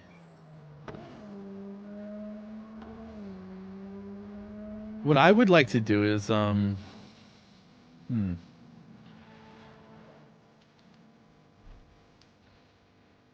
like a sandbox with The players are just like treasure hunters, but one player could be. I'd allow one player to be a force user,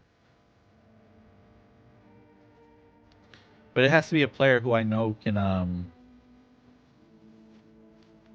would like really care about the force stuff. I want to get the weird force stuff. Okay, I'm stopping.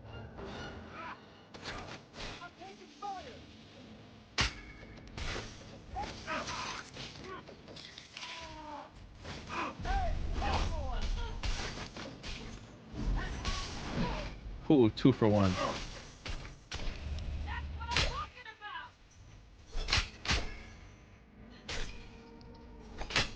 Oh, it was Cypher. Where are you?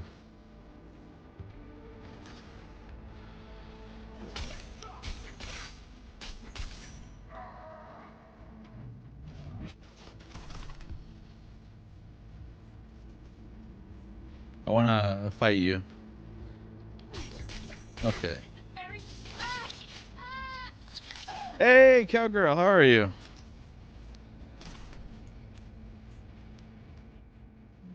Want to focus more? Want to watch more Force stuff? It seems. Yeah, I really want to. I. The thing is, watching a streamer like a actual play, I really can't. I'm not someone who watches actual plays. It's really hard for me to get into them. And then I don't know when they're doing it for like rules is written, right? That's the other thing. If I want to learn and they homebrew everything, it just doesn't help me. You want to make a character? We'll make it. We can make a character. Just got off the shift. Oh well, I'm glad you're able to relax now. If you want to make a Cyberpunk character, let's do it.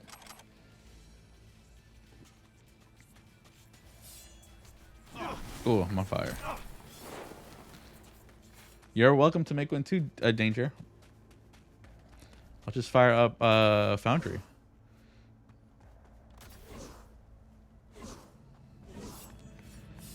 Okay, let me look at the sky. Or should I look at the ground? You know what? I need a fast travel. Fast travel to a place where it's not so open. It's really an... Oh, see, that's another thing. Look, Danger. With the ray tracing, you see how the light just... Oh my god, the smoke. I love the look of this game so much. Man, it is a good-looking game. I was really hoping, honestly, I didn't expect it, but I was really hoping with the with the Paris Olympics that they could have just gone Daft Punk there as a special reunion music guest. Oh my god. That's the one group I will always be sad I never got to see live, Daft Punk. Oh man, I can't. I would have watched for that, honestly. Okay, I need to find... Where's my home? Apartment. Nope. Okay, no, it's not for rent anymore. I'll fix them all. Here we go. Okay. Let's go here. Yeah, this game is... Oh my god, it just looks so good. Like, even the light pollution just looks... unbelievable.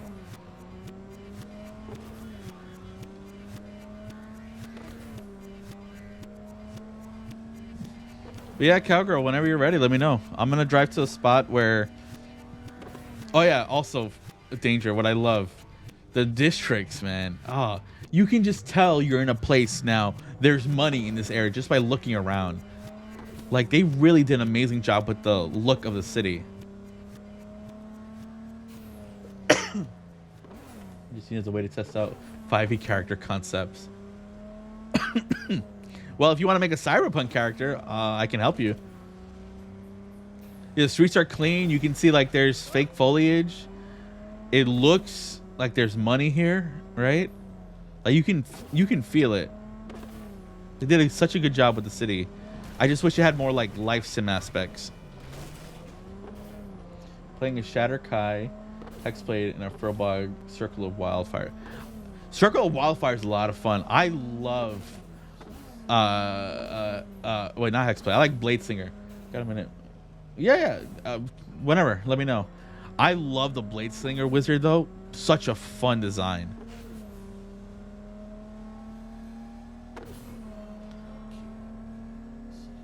Oh man.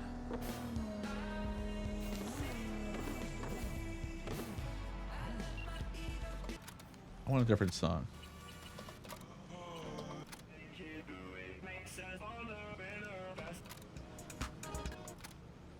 I forgot what songs I put on here. I wanted to put only like 2 songs per artist, but I just hadn't returned to the game in a long time. And I just have like a playlist of 20 songs or something. What kind of music do you listen to? Cowgirl in Danger. You mentioned, what was it? I can't remember. Your favorite band broke up or something recently. Also, I love when you go in first person in the car. Like, you can feel it get quieter. Oh, man.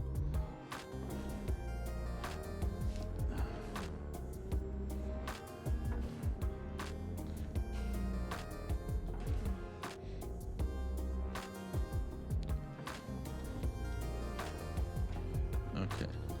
I want to run you over. Watch out. Okay. I gotta change that mod thing. Okay.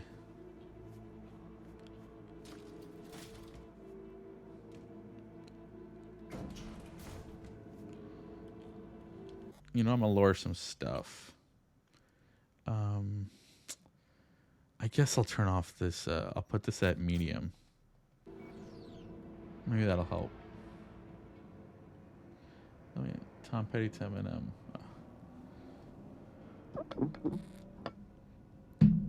I have a friend who's an audio engineer. He's like my music encyclopedia. Because I'm not one of those people who's constantly playing music.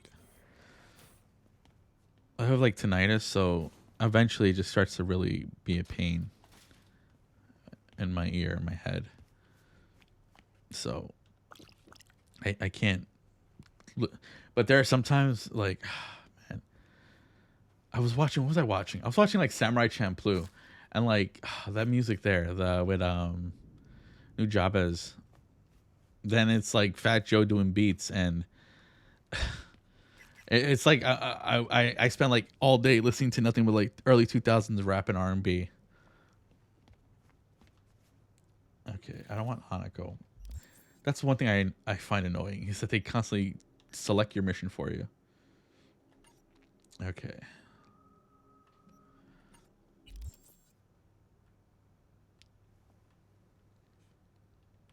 It's still not enough. I'll turn off ray tracing. It bothers me. My time is worse when it's quiet. I need something on. Do you always have like music playing then, or stream on? Does that help? For another thing that's really weird, it's also why I don't watch streams with multiple voices, because it just, I don't know what it is. If they're like in the same room together, it's fine. It's not like bad. It's just like uncomfortable. And I don't know. Maybe it's like the different audio levels in the people or the different audio processing, but like it doesn't feel good. And I just tune it out. Okay, you can go to sleep and then you shower in the morning.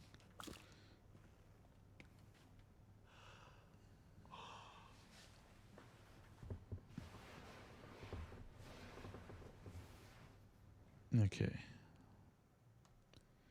You get 8 hours. You'll get 10 hours. This is all I wish I could do is make myself sleep like this. Okay.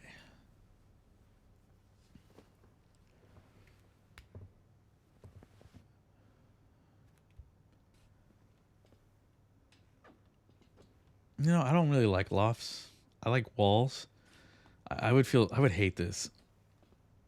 I would take it.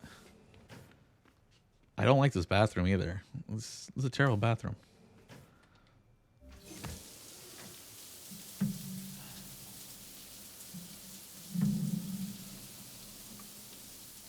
Let's see a mirror shot. Watch me. High definition. Okay. Let's see. Will we see my character? Will we see Johnny? It's my character. He looks busted though.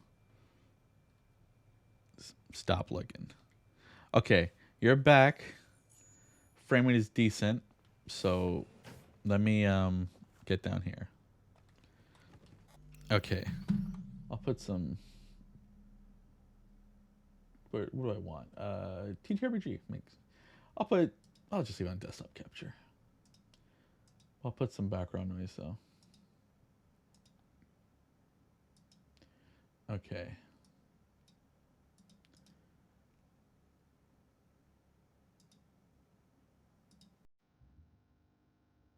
I'll put that there.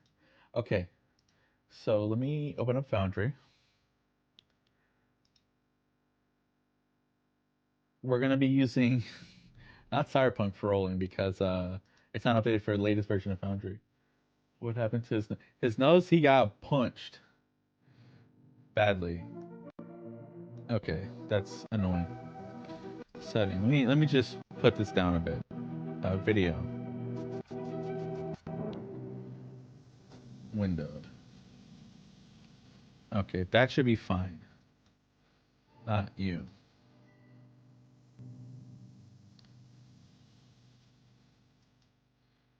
There we go. Whatever. Cyberpunk Red. Core releases. Here we go.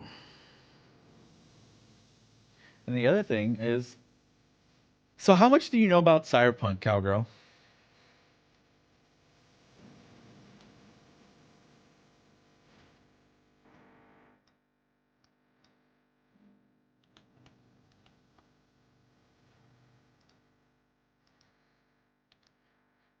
Okay. And then I want to open this. Contents.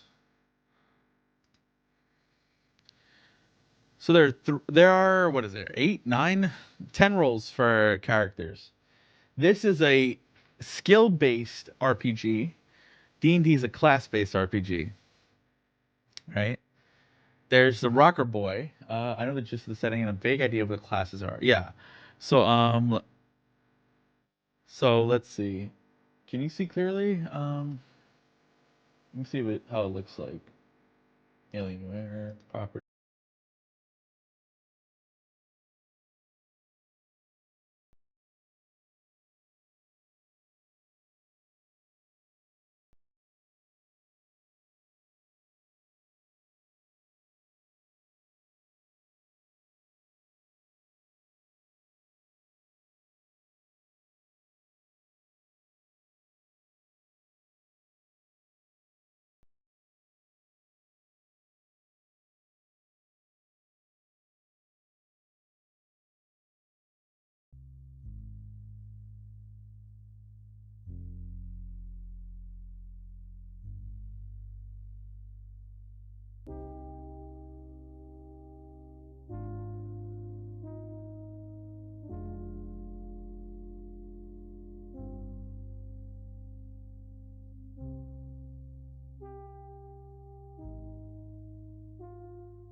Oh my god, was I talking to myself?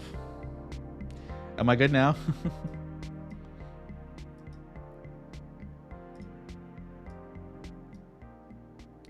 Hello, hello, hello. Cowgirl. Did you hear none of my explanation?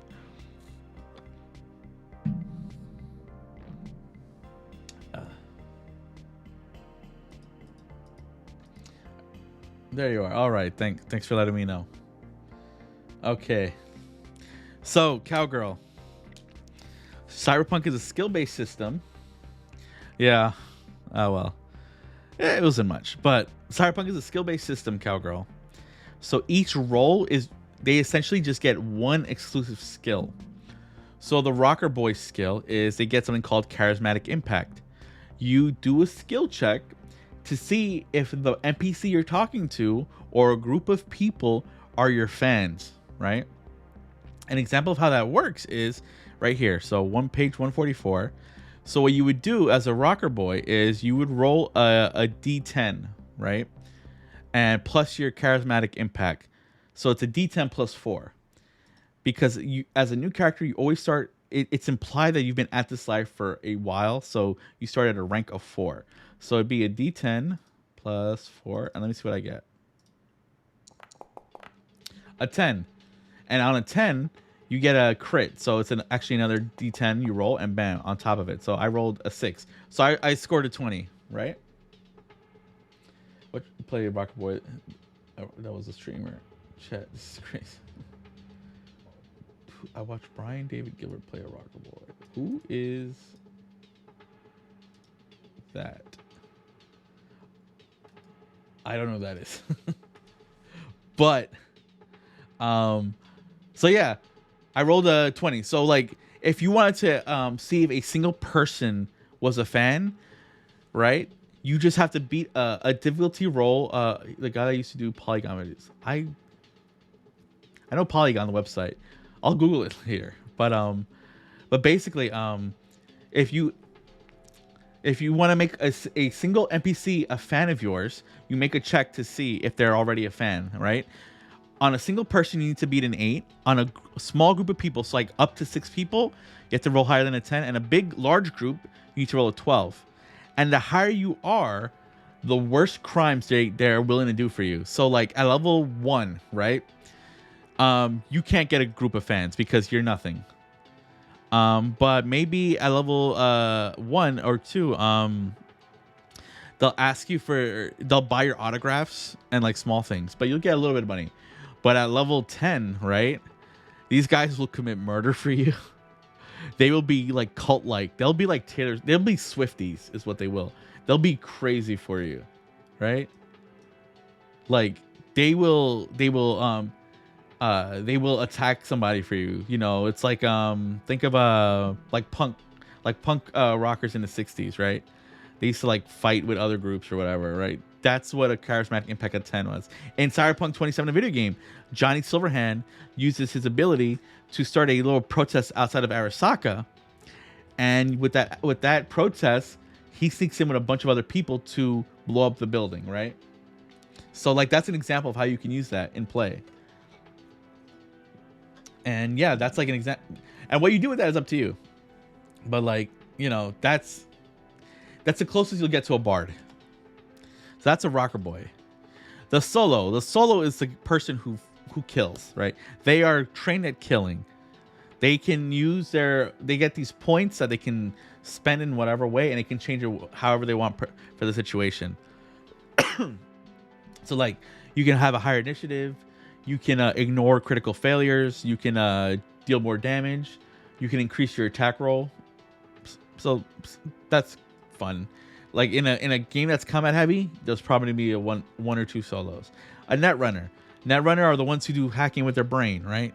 They're really fun, and I mean that's what it is. If you've seen Cyberpunk Edgerunners, the anime, they have like 2 or 3 netrunners in that show, and they use like VR goggles basically because you're still fighting in the world, right? I love the net running in the system. The tech, they make stuff. They can create weapons like brand new. You can combine stuff. You can have a guitar, a flamethrower and a metal axe in one and just play music and shoot flames out of it, but then also use it as a weapon, melee style, if you wanted, right? Like, they can do that. They can also break down items. They can repair items. They can. You need a tech to get some really crazy custom weapons and armor. They're like really good to have in a game.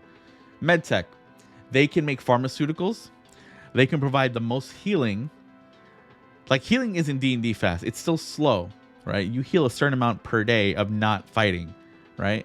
But with a medtech, they can heal you faster.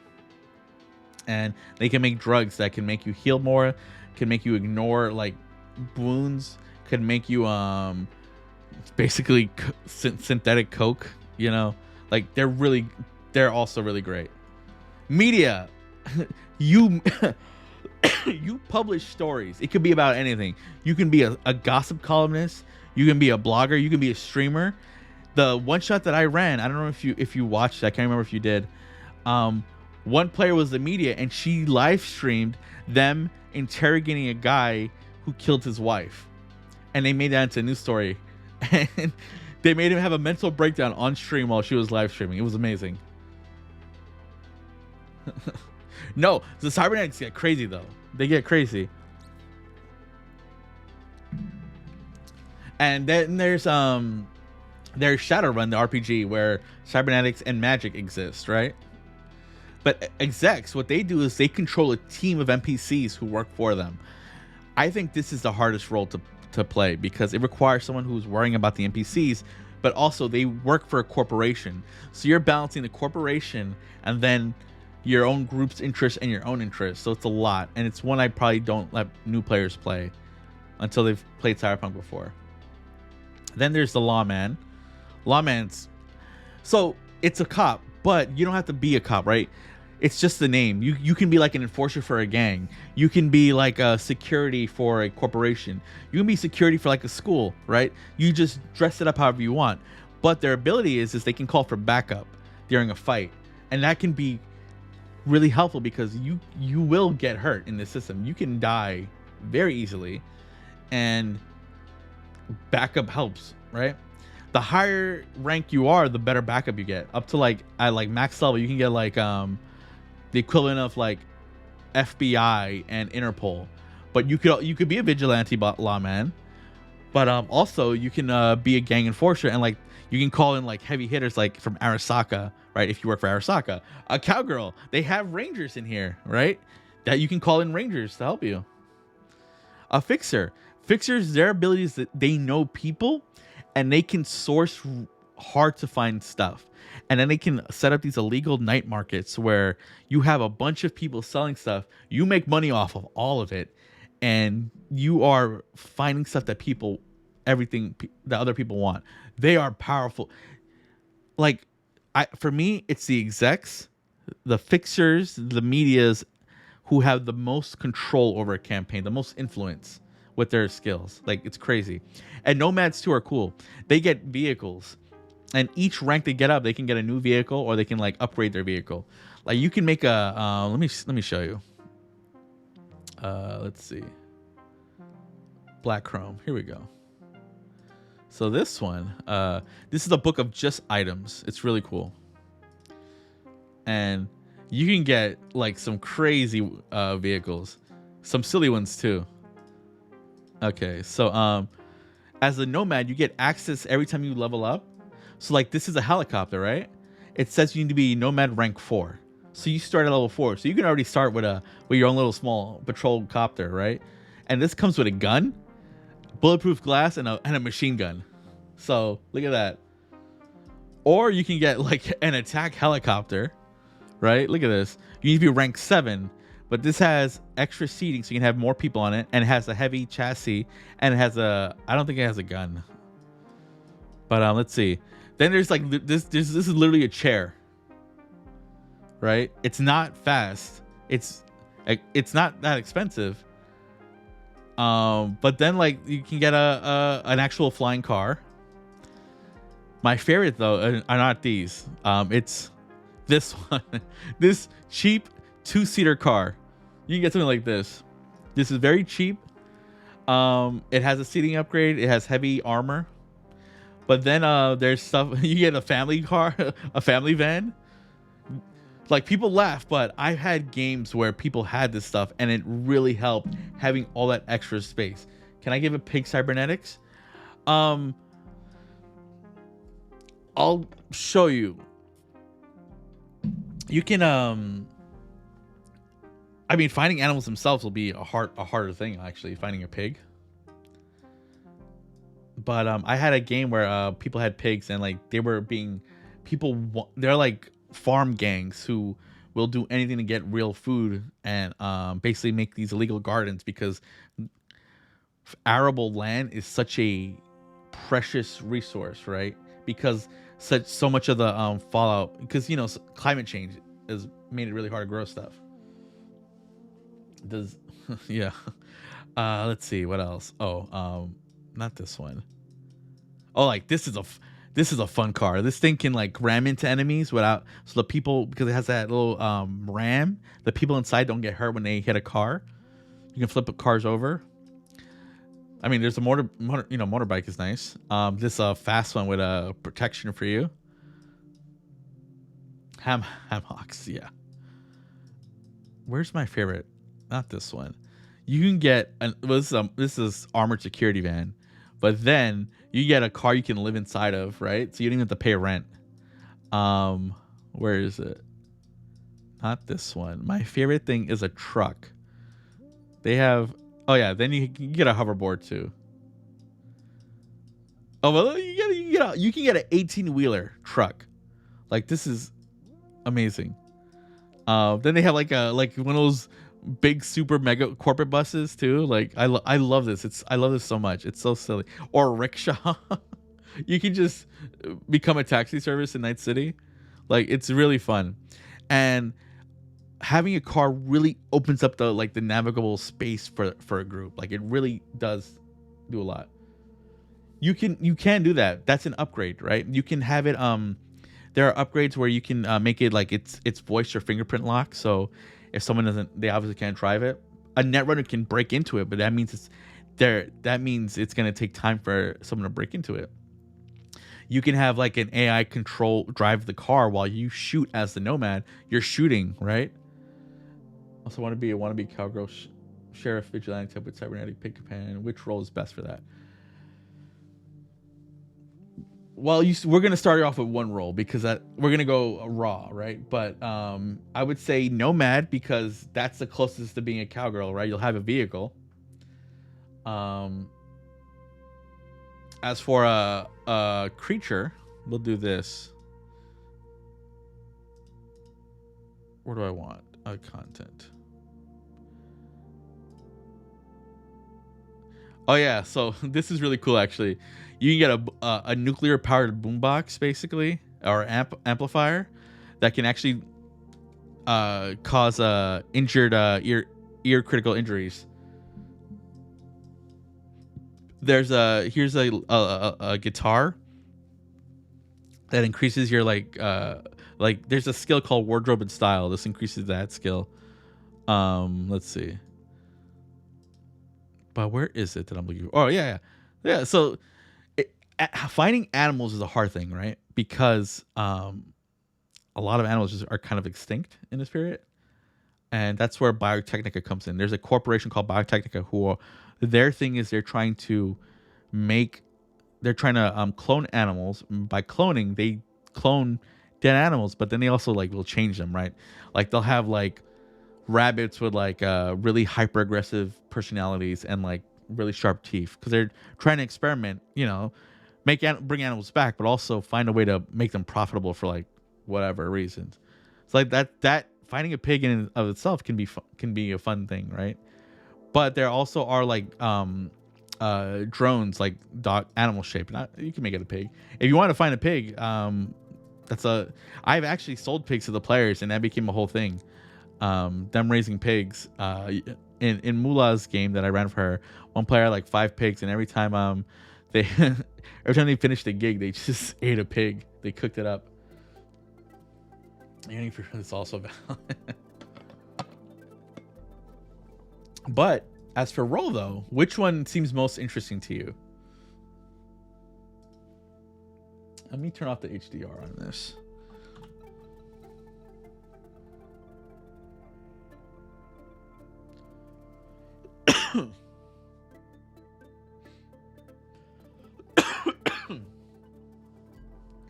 So you need a robot and you add some bacon power. Exactly.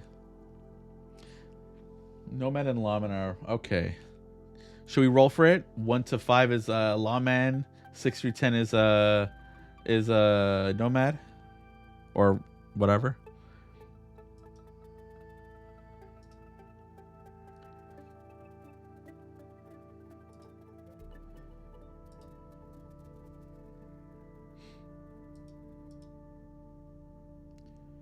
What about you, Danger? Does any of these speak to you? Because the life path stuff are really cool. I love the life path stuff. Okay. So 6, you're a nomad. Okay. So we're not going to worry about the stats. What I love about this system is, I'll show you right now. Nomad, where are you? They do something like this, which is amazing. For quickly building a character. For brand new players who have no idea, there are 3 ways to make a character, right? And we're gonna do it the option 1, right? And I'll tell you what that means. You pick your role, so you're a nomad. Your rank 4 is moto. So then we're gonna run the life path. So this is the best thing ever, right?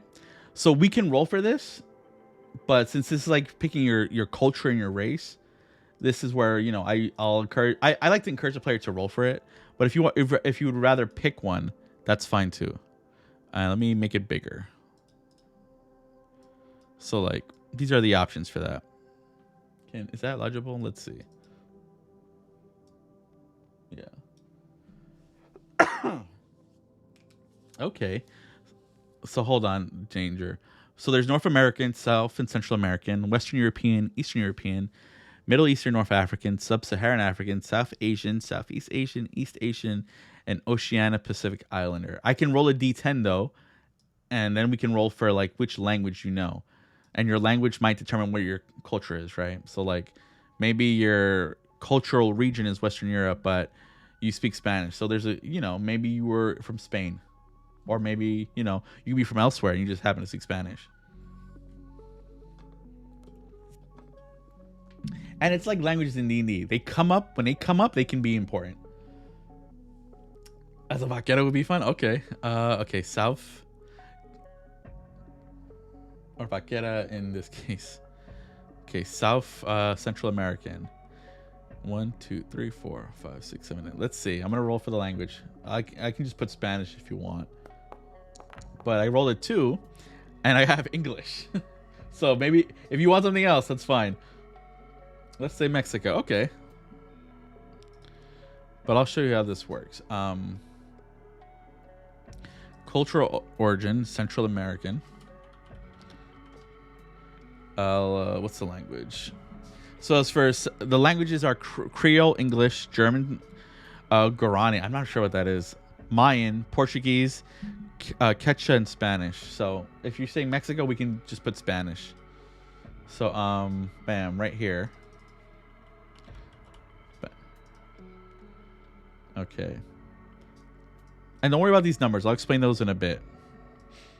And let's do the same for you. So Danger, 1 to 5 tech, 6 to 10 med tech. Is that cool? Guyana is fine for English. Guyana, they speak French Creole, don't they? I think that's what they speak.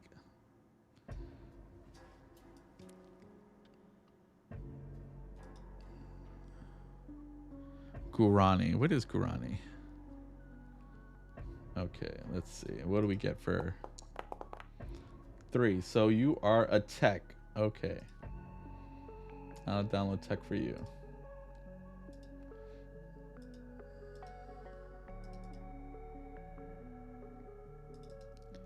Okay, I'll move you here. And the same thing. Do you want me to roll for your cultural region, Danger? Guyana Creole according to Google. Yeah.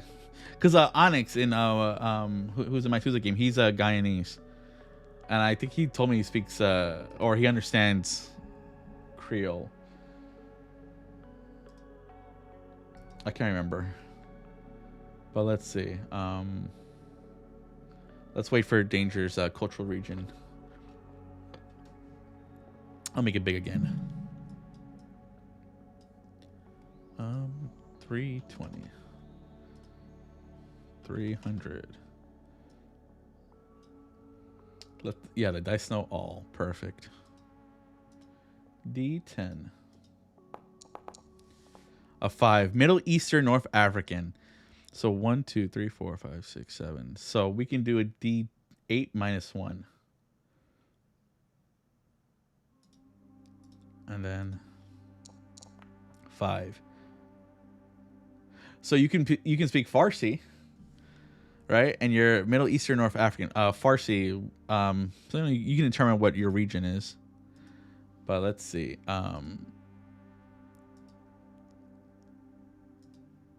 Middle Eastern North African. And Farsi. Farsi is which country? I forget which country. Anyway, so you have your tech. So the next part, Dennis, oh man, I love this life path system so much. Your personality. So we're gonna roll for personality, right? I'll do Cowgirl first and then Danger. So 2d10. So I'll just put like you're the first number or you're the second one. So Cowgirl is 7. So your character is silly and fluff-headed. Okay. Let's go. And then what was the other one? The other one was a 4. The tech is moody, rash, and headstrong. So then next, I can make this smaller now because I'm reading it out. Okay. So dress and personal style. I'll roll 2d10 because there's 2 categories. You're Persian. Okay, so Cowgirl, you wear Asia pop. So it's bright colors like Asian influence. Costume like youthful. And you have 6. You have striped hair. If it was 5, you'd be it would have been bald. That would have been cool. And then let's see. I'll put Asia pop. And then hairstyle, striped. And then now for the tech. Japanese Friabu. Okay. 4 and 3. So you wear business wear. For the tech wears business wear. And they have short and spiked hair. Okay. Oh, whoops, I copied it to the wrong person.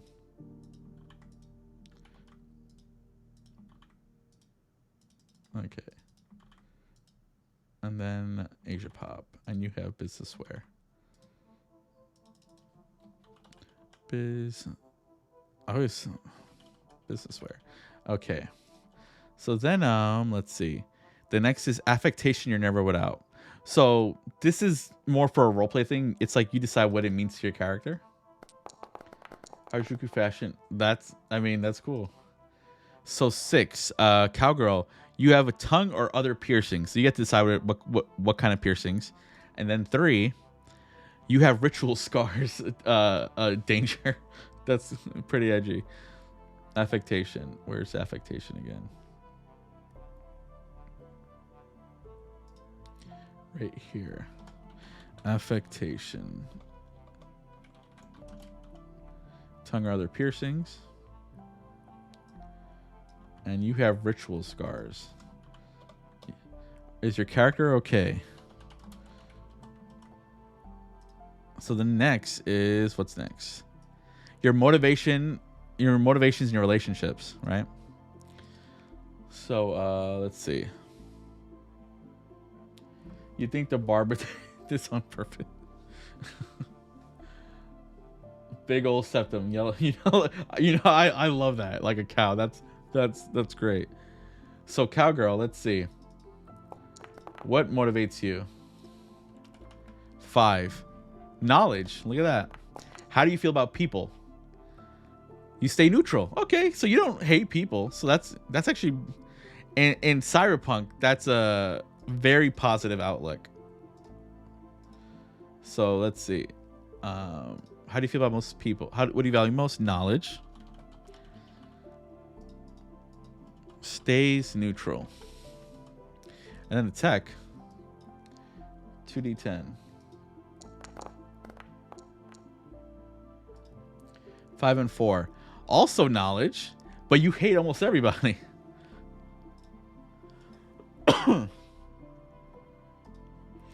Knowledge. That makes sense for a tech. Hates almost everyone. Maybe something happened to your character.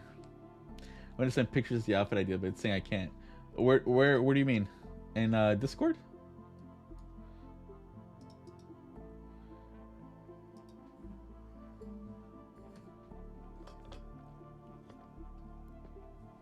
If you're trying to do it through Twitch, I think maybe it's because I have this bot that's stopping links, because I don't know if you see it, but there's been a lot of what do you call it? Cheap viewers or whatever, and it's just like canceling all links. Okay. Most valuable person in your life and most valued possession you own. Objectively untrue. I don't know why it's doing that on Discord. Can you post it and tag me? Okay, so 2d10 and then 2d10.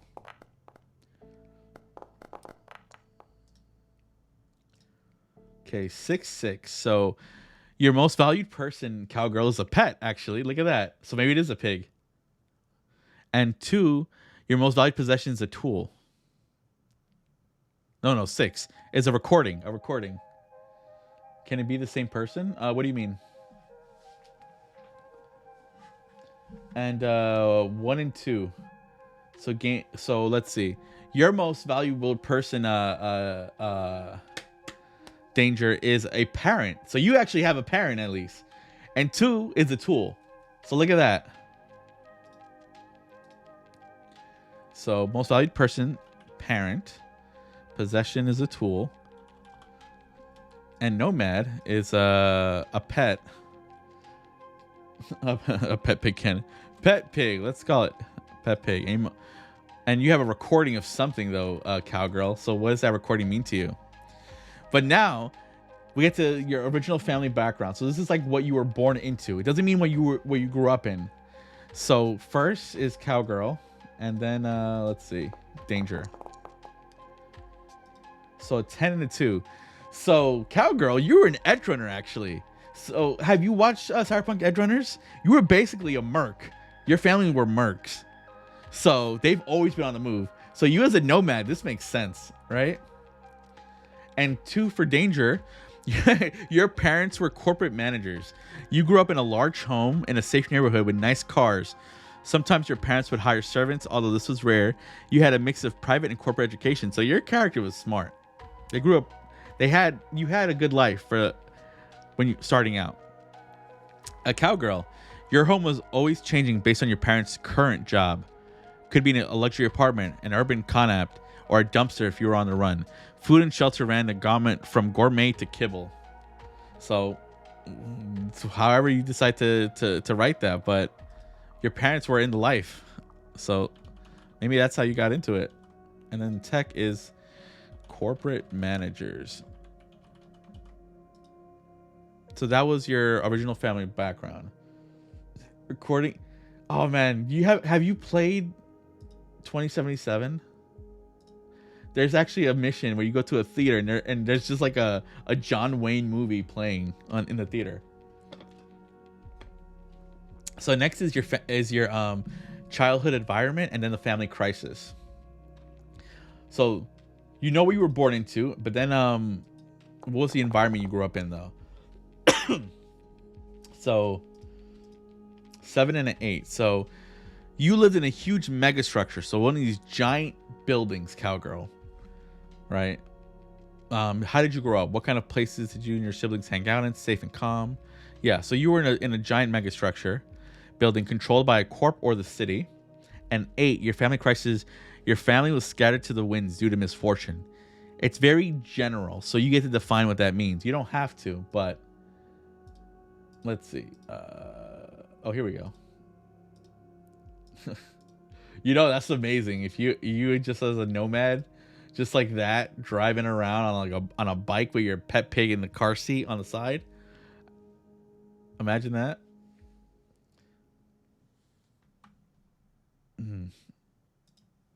Yeah, I got it.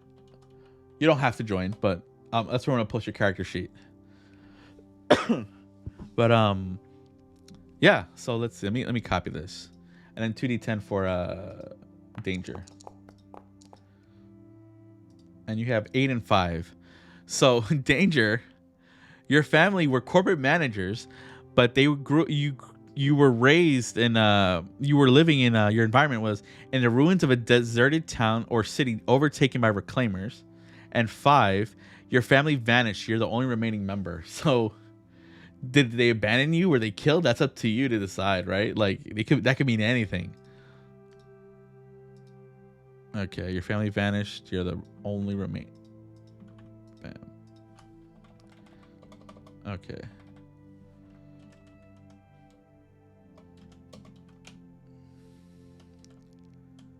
Okay, and then bam.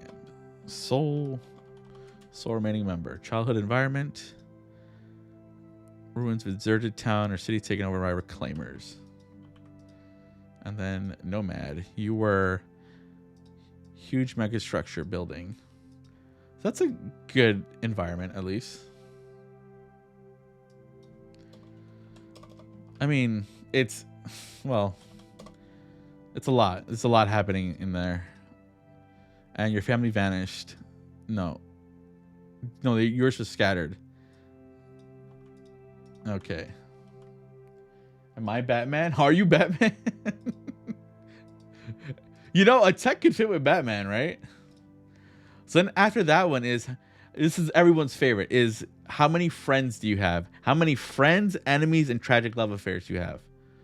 So we're going to go, the way I like to do this is a D3, because rolling a D10 minus 7 means you can have nothing. Roll 1D3. And we'll roll for how many you have each.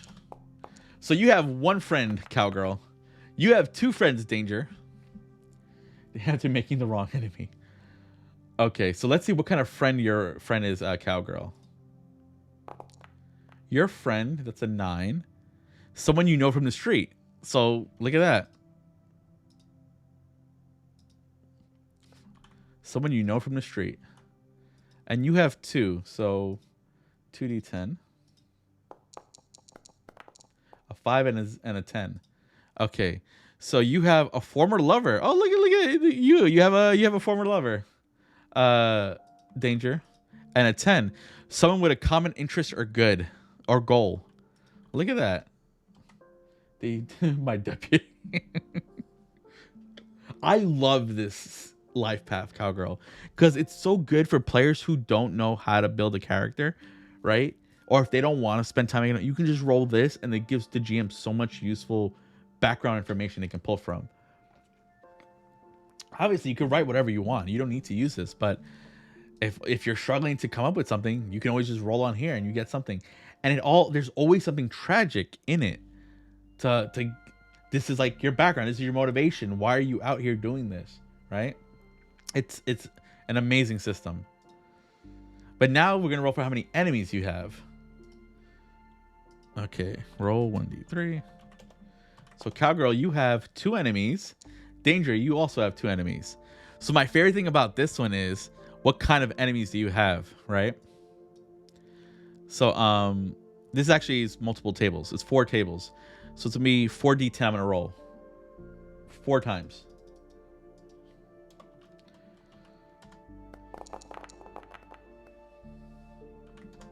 Okay.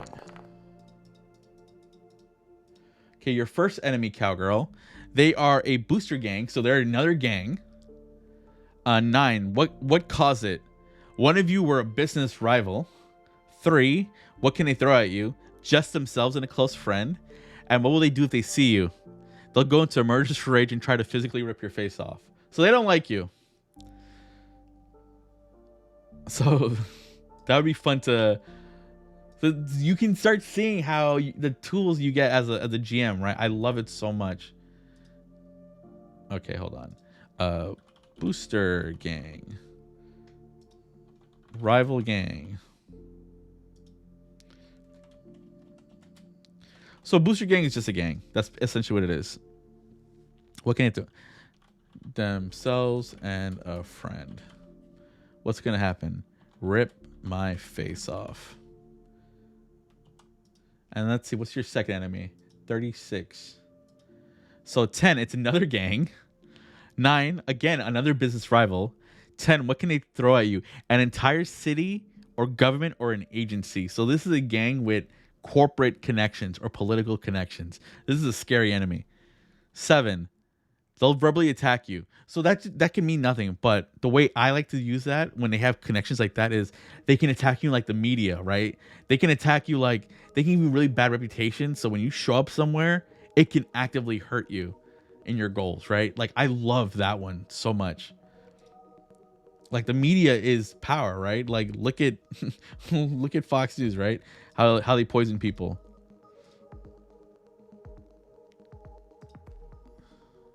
It's such a great thing. Whoops. I went too far. Okay, here we go. Okay, so let's see. Booster gang, rival gang, entire city, government, or agency.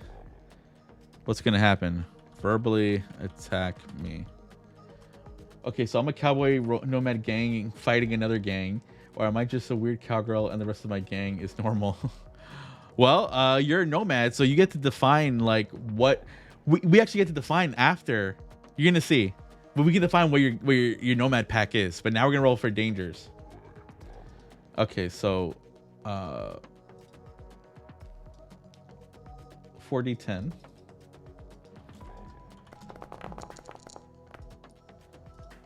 Also, thank you for joining. So let's see. Danger. You have 8329. So you have a corporate executive who's a enemy of yours. So that can also be fun because someone with corporate connections, that can be deadly. Okay, so corporate, 83, so 3. You cause a major public humiliation to them. So, how do I imagine that?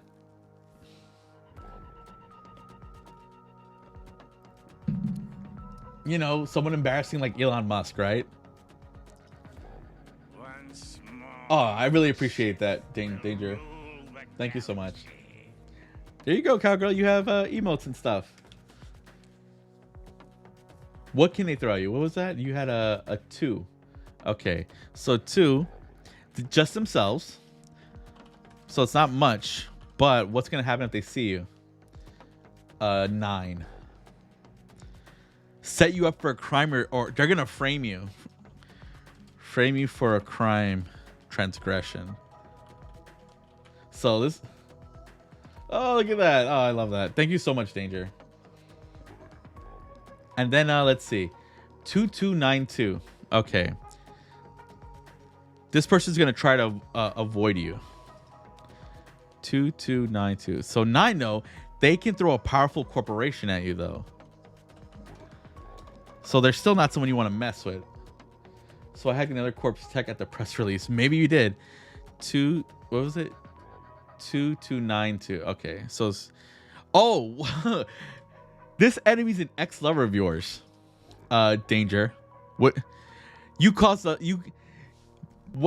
this friction between you? You caused the loss of a lover, a friend, or a relative of theirs. So one of them died because of you. You decide if it's a lover, a friend, or a relative, but like you did that. So you have a former lover as a friend and a former lover as an enemy. So I once had a player like that, and she was like, the friend who's a former lover chose her over the other person. That's why they're enemies. Like it was so good. It was so good. And now tragic love affairs. There was a lot of friction. Okay, so 1d3 for each of you. For how many tragic love affairs? So 2 for Cowgirl. Look at Dave Janger's just like breaking hearts. He's got 3 tragic love affairs. And then we roll for what kind of what ended them. 2d10. Okay. So 9 and 7. So Cowgirl, your lover was killed. No, your rival cut you out of the action. That's one of them. And then 7, your lover committed suicide. Okay, well that's rough. You get to the committed suicide.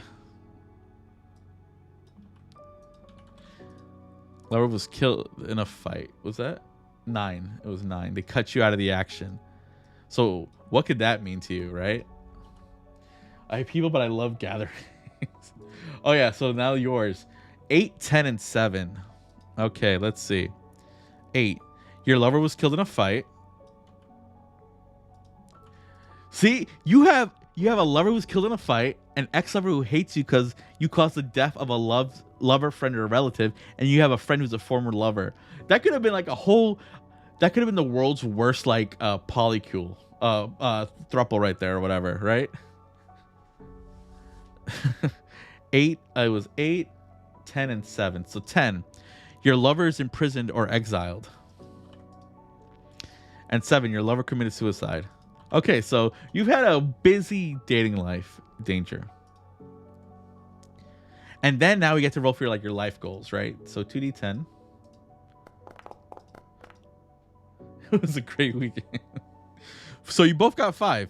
You want to live down your past life and try to forget it. So you guys are you hate you had a rough life and you're trying to move on.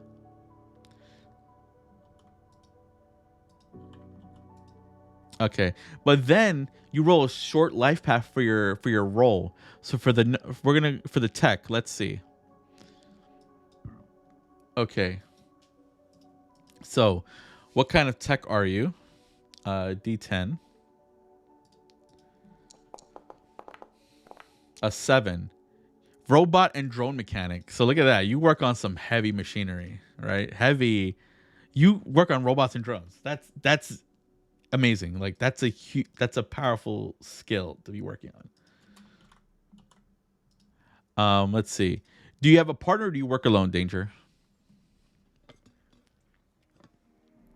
You do hate people, but who knows?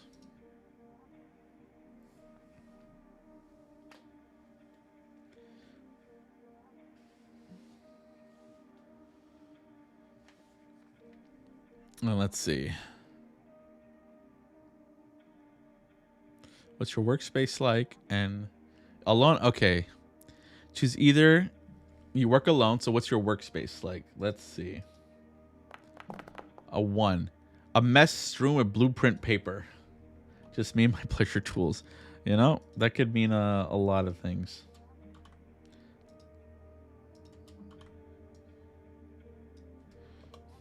N-A. N-A. Who are your main clients? And where do you get your supplies? And who's gunning for you? So we're gonna roll 3d6.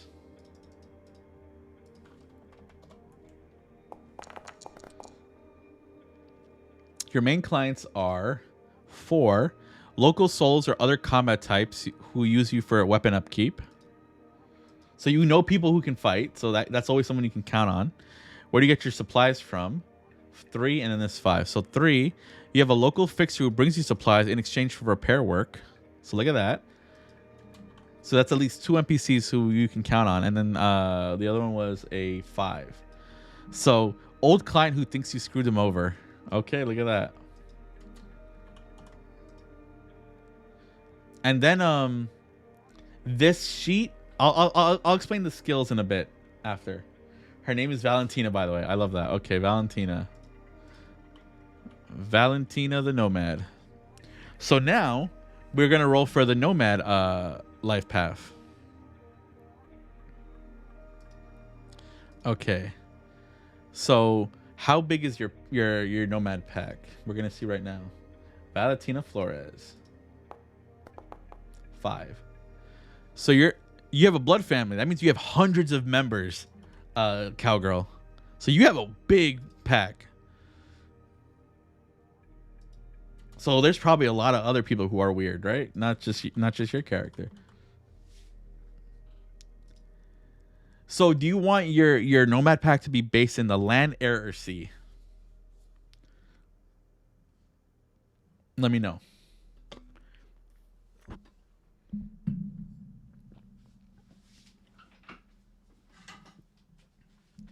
This is like the operating range, but like, land, cyber ranchers. Okay, that's cool. So land, what do they do? Let's see. 8. You do smuggling. That's really good because like in Mexico, right? Actually Mexico is like on the come up in this period. So there was a big Central American war, a second one, and a lot of people were just abandoned in Central America by Militech and by American military. They were just left there, right? They couldn't afford to bring them back. Like, you know what? You're on your own. Make your way back home. A lot of them just settled in Mexico and helped rebuild Mexico and became this, like, not a powerhouse, not a superpower, but they were in much better shape. And because of that, Texas rebelled and is now its own city-state. America is split up into 3 different countries. So smuggling it in across, that's a big deal. But are they Jolly Ranchers? That could be your Nomad pack name, right? Land. What do they do? They're smugglers. And let's see. What do you do specifically, Cowgirl, for your pact? We're gonna see now. Your pack's overall philosophy and who's gunning for you. Okay. So 4. You are a load master, large cargo mover, or trucker. Look at you, Cowgirl, you're a trucker type. You move large cargo, so important stuff. What's their philosophy? 3. Will occasionally slip into unethical things, but it's rare. So you aren't like terrible people either. So look at that.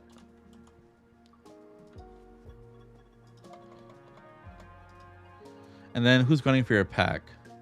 It is a 6. Dirty cops. Dirty cops. That's funny.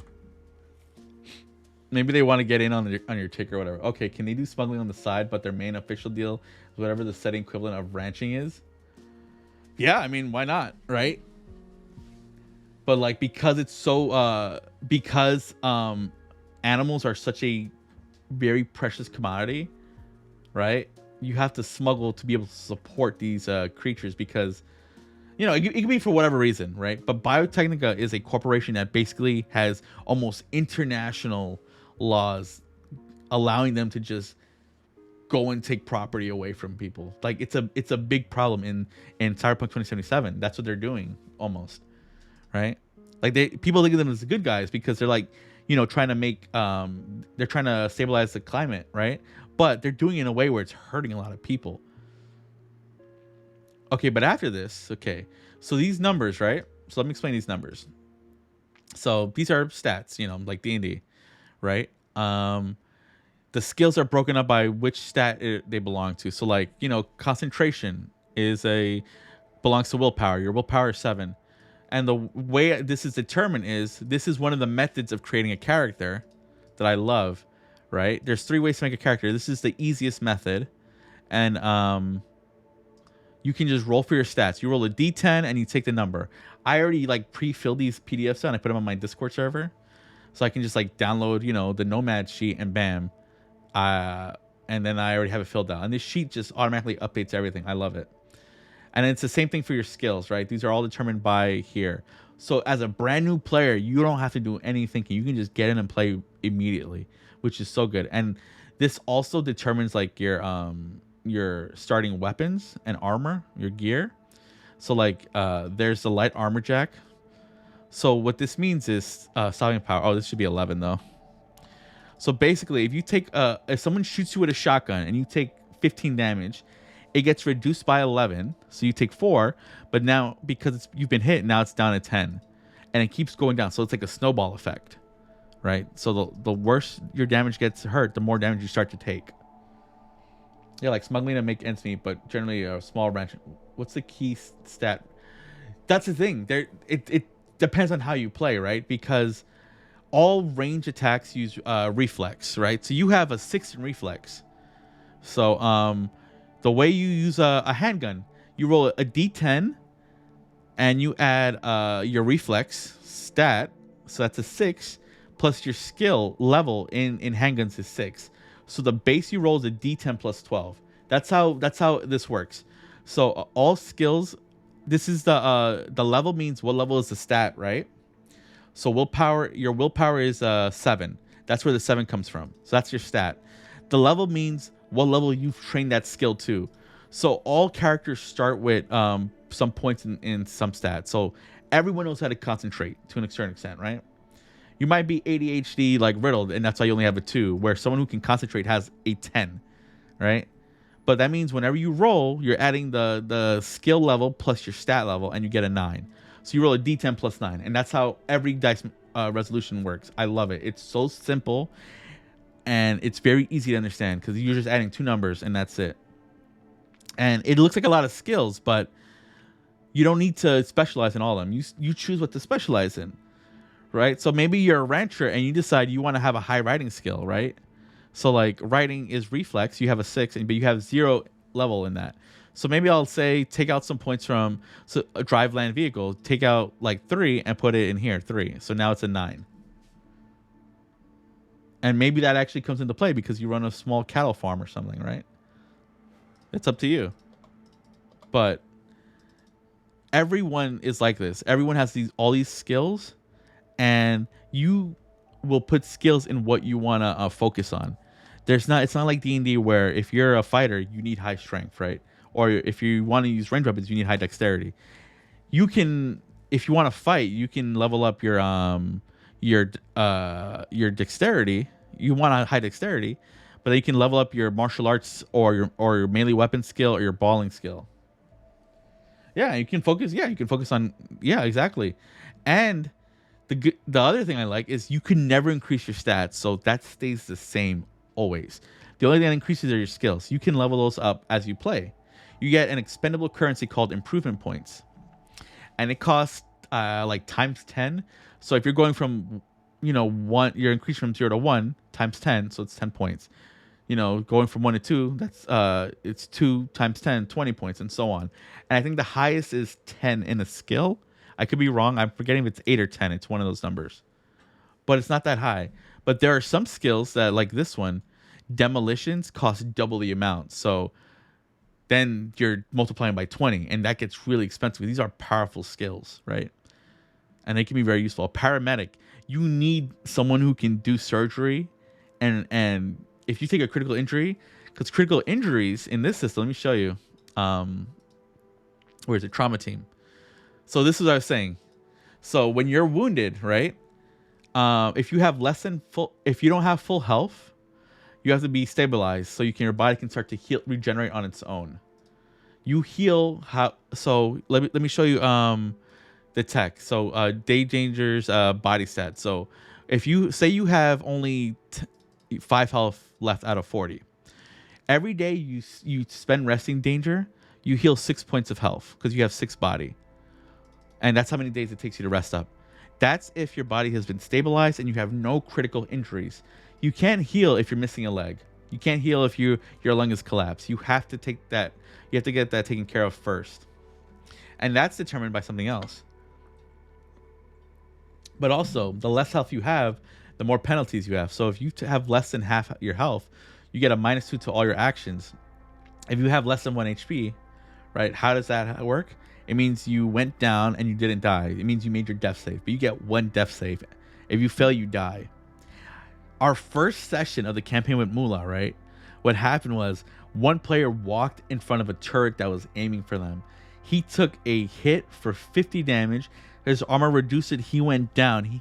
He made his check, but since it was like the second round of combat, I was like, I'll do this. I'll allow a player to insert you with a drug because they had it called Black Lace, which is crystal meth, really. It allows them to ignore the physical damage and act as normal, but then you're gonna have to make a roll to see if you're addicted with a penalty. So he's like, I'll take it. He was addicted all campaign trying to cure his addiction, and every time he failed his check for therapy, it was amazing. And he was the med tech, so he was using his own abilities to like source drugs. It was amazing. But here are the critical injuries, right? So here, dismembered arm. You can't quick fix a dismembered arm. You need surgery. So that's a hard skill, a hard check. But maybe you have a collapsed lung. A collapsed lung is actually not that hard to fix, apparently. Like, you can fix it with like a needle that kind of like, I forget how it works. It like inflates it. I forget how like soldiers do it. It's some weird thing. It's crazy. But a paramedic, that's a paramedic skill check of a 15. But then there's stuff like foreign objects. So like maybe a bullet's lodged in your arm. That can be fixed with the first aid skill. So the more dire the critical injury, that determines what skill can fix it. And it takes time. So a quick fix is 10 minutes, but actual treatment is 4 hours. So that means, you know, if you fail a check that takes 4 hours, you're not going to be able to do it again out in the wilds, right? So that's where that comes into play. And then it also it costs money to fix this, right? If it's an injury that has a DV17, you got to pay 1,000 eddies to recover, and you just take a job that only pays you 2,000. So already half your money has gone to hospital bills. I love this system so much, and that's your whole character. You have your clothes right here. You have your life path. What you're living in. Everyone always starts off for the first month in a cargo container and a kibble lifestyle. So you pay $1,100 at the end of the month. Right, so that's your rent and your food and your groceries, and that's how that works. And then you have some cyberware already. So Cowgirl, you have interface plugs, which allows you to connect to machines, so you can like have your car drive wirelessly while you shoot or whatever, or you like, you know, do other stuff. But you have what do you have? You have a light armor jacket for your head and body. So you have like armor for your, you know, helmet and whatever. You have a heavy pistol, a lead pipe, and then you have a car. You start off with a car. So that can seat 6 people, and it has housing capacity. So you can actually live inside of your car, so you don't have to pay rent. So you save money that way too. Whistle like it's for a horse, but it's my cool bike. And you can just change it to a bike and say you don't have to have a car, right? I just leave this here for people who, you know, for people who never played, so it makes it much easier to get into the game. And the tech, what do you have, Danger? You have a tool hand, so your hand, it's regular hand, but inside it has every tool you need for stuff. And you have micro optics, so you have like a telescopic eyeball. And then you have, what are your weapons? You have a shotgun and you have flashbang grenades. And then you also have a bunch of other stuff. You have your smartphone, you have anti-smog mask, disposable cell phones, duct tape, road flares, flashlight, tech bag. What does a Nomad have? You have an agent, anti-smog mask, duct tape, flashlight. You have a grapple gun, inflatable bed and sleeping bag, a med tech bag, a radio communicator, a rope, tech tool, and camping equipment, Cowgirl. So the way that works is your Nomad family could have a truck. They don't trust you to keep the truck. You have access to a single vehicle, but every time you level up this thing right here, your class ability, so your Nomad rank is 4. Every time you level it up, you're allowed to take out a new vehicle from your Nomad family, right? And you narratively get to decide how is it that works. Like you could say they've always had it, right, and now they trust you to drive it, or maybe they just secured it and now you have access to it.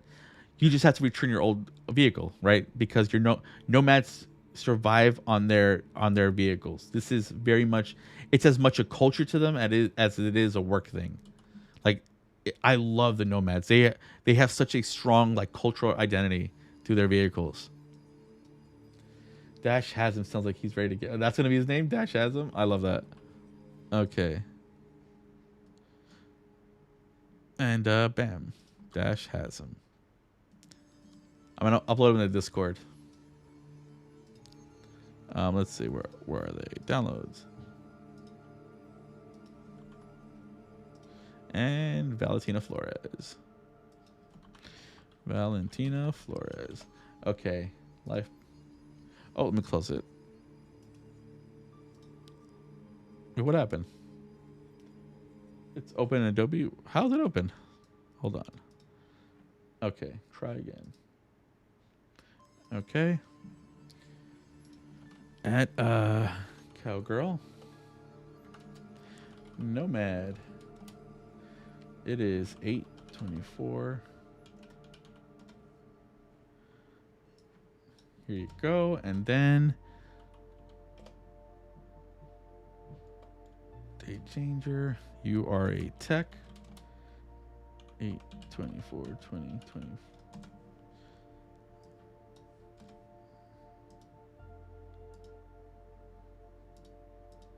There you go. I just uploaded it into the life path section of my Discord server, and the PDF there. you don't get to keep. But look, let me show you. Let me show you what I mean though, because it's really cool though how it works. Where is it? Core rulebook. Also, I can send you this if you want, like the rulebook or stuff. Cowgirl or Danger. Like, I bought it 3 times. I don't really mind sharing it. Roles. So Nomad. Bam.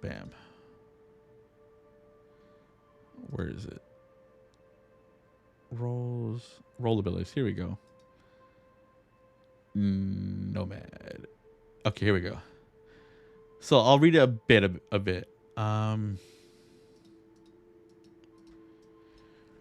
Okay. The difference between most people and nomads is that nomads have better cars. The nomad ability is moto. Being part of a nomad family means spending your life in the driver's seat and under the hood, improving your driving abilities and vehicle knowledge enough to get by on familiarity alone, or with training to pull off impressive feats with ease. And Nomad adds their motor rank to any drive land vehicle, pilot air vehicle, or pilot sea vehicle. Any check to driving these, you get to add your rank to those checks and to repair them. Also, you get something called a family motor pool. Whenever a Nomad increases their role ability rank, they have the option of either adding a stock vehicle with nothing added, just a regular vehicle of their motor rank or lower to the pool of the vehicles, to the family motor pool that you have permission to, or you can source an upgrade for a vehicle already. Getting these upgrades, Cowgirl, are very hard. The economy here it's not like D&D. It is defined very well. It is such a amazing tool, the economy. I love it so much. And it's one of my favorite things about it. Like, this system is all about finding stuff, right? It is a gig machine. It is so fun to play. And you are getting paid either 100, 500, or 2,000 for a job, right? That's like the suggested, right? But these upgrades can range from 5,000 to 10,000 eddies, right? This is so as a nomad, getting a free upgrade is a big deal. And then, like, your rank determines what you have access to. So at rank 1 to 4, a compact ground car, a gyrocopter, a jet ski, or a road bike. But at 10, you have an Aerostep, which is like an attack helicopter. An AV9, it's like a flying car that can hold a lot more people. A yacht. You can get a yacht. Like, you get a yacht if you want. And then there's so many upgrades. So, like, for the vehicle, you can have armored chassis, you can have bulletproof glass, a communication center that has both like a smartphone in it, radio communicators, a scrambler or descrambler, a radio scanner, homing. You can have a nitrous, you can punch the NOS, an onboard flamethrower, an onboard machine gun, a seating upgrade, which allows you to have more people fit inside the car. You can add a very heavy melee weapon, so you can like ram into people, so you like cut someone like a thing. Security upgrades, smuggling upgrades. There's an onboard rocket pod with a rocket launcher with 3 rockets they can fire. A heavy vehicle weapon. And then there's more upgrades based on the type of thing. So like if it's a sea vehicle or land, you can add a combat plow. You can't add that to a bike because a bike is too small. It can't run into anything. You'll just hurt yourself. but you can add enhanced interface plugs so the bike can drive without you even being connected. It's connected to you wirelessly, right? Because it's a smaller vehicle, it's easier to manage. It's such a cool system. And then there's stuff for like performing tricks and stuff. So you can do you can get I had a Nomad in my game, and it got super fast and furious all the time. It was so much fun. This is such a fun system, and it's so different from Dungeons and Dragons. So different. And someday I would love to run like a second campaign on stream that's Cyberpunk Red. Anyway, I hope yeah, I'll link you guys the stuff. I'll do that right now actually, because I have the link already before I forget, because it is very cool. Where are we? I'll put it in the tabletop games chat, so I'll tag you right now. J Danger Cowgirl. There you go. It's in my OneDrive, so there you go. And I love this is a small thing, but I love it so much. This PDF it has so many shortcuts, right? You can click on the pictures too. Like it'll take you to the page. It is so many accessibility stuff. It's just made so well. It's so fun to read through. Like it's not like the D&D handbook rulebook is very dry. Like I hope you do, Danger. Like it's a fun system, and it is so easy to run. And because of how deadly it can be, you don't have to worry about a lot of crunch like in D&D. And I think Star Wars is actually more crunchier than this. It's about the same amount of crunch, really. But the thing that really defines this system is the way the rolls work and the economy, because it's just so important it's how you affect the players get stuff. This is a night market stuff, right? This is so much fun. There's so much that can happen in a night market. And then you can customize your weapons, right? With barrels or sniper scopes, or you can add a shotgun barrel to an assault rifle. You can add a grenade launcher to your shotgun. Oh man. You can make a weapon a smart weapon, so if you miss, you get a second chance to roll to hit them, or it can hit around cover. And then you can have biotox. You can have toxic ammo or incendiary ammo or flashbang ammunition. It's a fun system, and the guns get ridiculous too. Let me see an example of a gun. Of a weapon. So here's a melee weapon. This one right here. This thing is so heavy. You have to have cybernetic arms and a skeleton just to be able to lift this up. And if you attack somebody with this, it ignores all armor that's of stopping power 11 and lower. So they basically need heavy armor for your armor to be for this sword to not completely just damage them. And then it sets them on fire. And if you use it too many times, right, you have to buy batteries for this thing. It lasts for 5 minutes before it runs out of battery power. But then there's this is a fist weapon, but it's a rhino fist. So it's supposed to be like a rhino's horn, and you can just punch people with this. It that's gonna hurt, right? Oh. What's an example of a gun? Let's see. Oh, this one, an Arasaka rifle. This gun, what does it do? It has a railgun mode, and basically it increases the damage and it can ignore armor. And then it uses a battery pack, not ammo. So you just buy batteries, and then you have an assault rifle that is smart, can ignore armor, and it's very cheap to power it. It is a deadly gun. It is expensive. You need a fixture to find it. It's super luxury. It is so fun. Oh yeah, let me see revolvers. It looks much more streamlined than the Star Wars system. Oh no, they definitely did. I love the Star Wars system, but there's a ton of stuff that. How do I put this? It feels like a game made in 2012. This was released in 2019, and they had a clear plan. Oh, Cowgirl, look at this. This is an assault rifle crossbow. This is such a cool gun. And you can switch between modes. And you go crossbow modes for quiet kills. Oh, but look, here's a hand cannon right there. Let's see. What's the deal with this one? This is a poor quality exotic heavy pistol. Unlike other heavy pistols, it fires at one rate of fire. If used to threaten violence as part of a face down check, you add +1 to your check. Unless the user recognizes it's the Overlord because it's a crap gun. But let's see. What else? Oh, this is a disposable rocket launcher. It is cheap. It's 100 eddies. You can buy this anywhere. It's a rocket launcher for $100. Like, that's insane. You throw it, you shoot it, and you throw it away. This is when you want to shoot something and not care if you have to, and you want to make sure it's dead. Let's see. This is so Gunmart is basically Walmart. So these are kind of like low quality guns, but they're cheap. Oh, here's a multi-purpose shotgun, right? It's called the Hades. This is an exotic shotgun with 16 shots. Every shotgun in the game is usually like 4 or 6. This has 16. And if it's an exotic weapon, it means it uses special ammo. But this one can use any ammo. And you can load up with 5 different kinds of ammunition. So you can have like a smart ammo, you can have fire, toxic, all in one barrel, and then you're just shooting different kinds of ammo. It's such a cool gun. I'm trying to see. They have to have a revolver. It'd be crazy if they don't. Perseus. Dual ammo pistol. Like, it's a lot of fun, this game, this system. Oh yeah.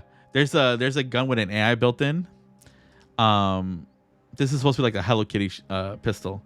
That if you kill enough people with it, the AI starts to love you, and if you don't use it, you start to take penalties to your rolls because the AI gets jealous. It's a sniper rifle. It's also silly, the system too, which I like. Oh yeah, this is for you, cowgirl, right here, the Westwood. It's a 44 Magnum.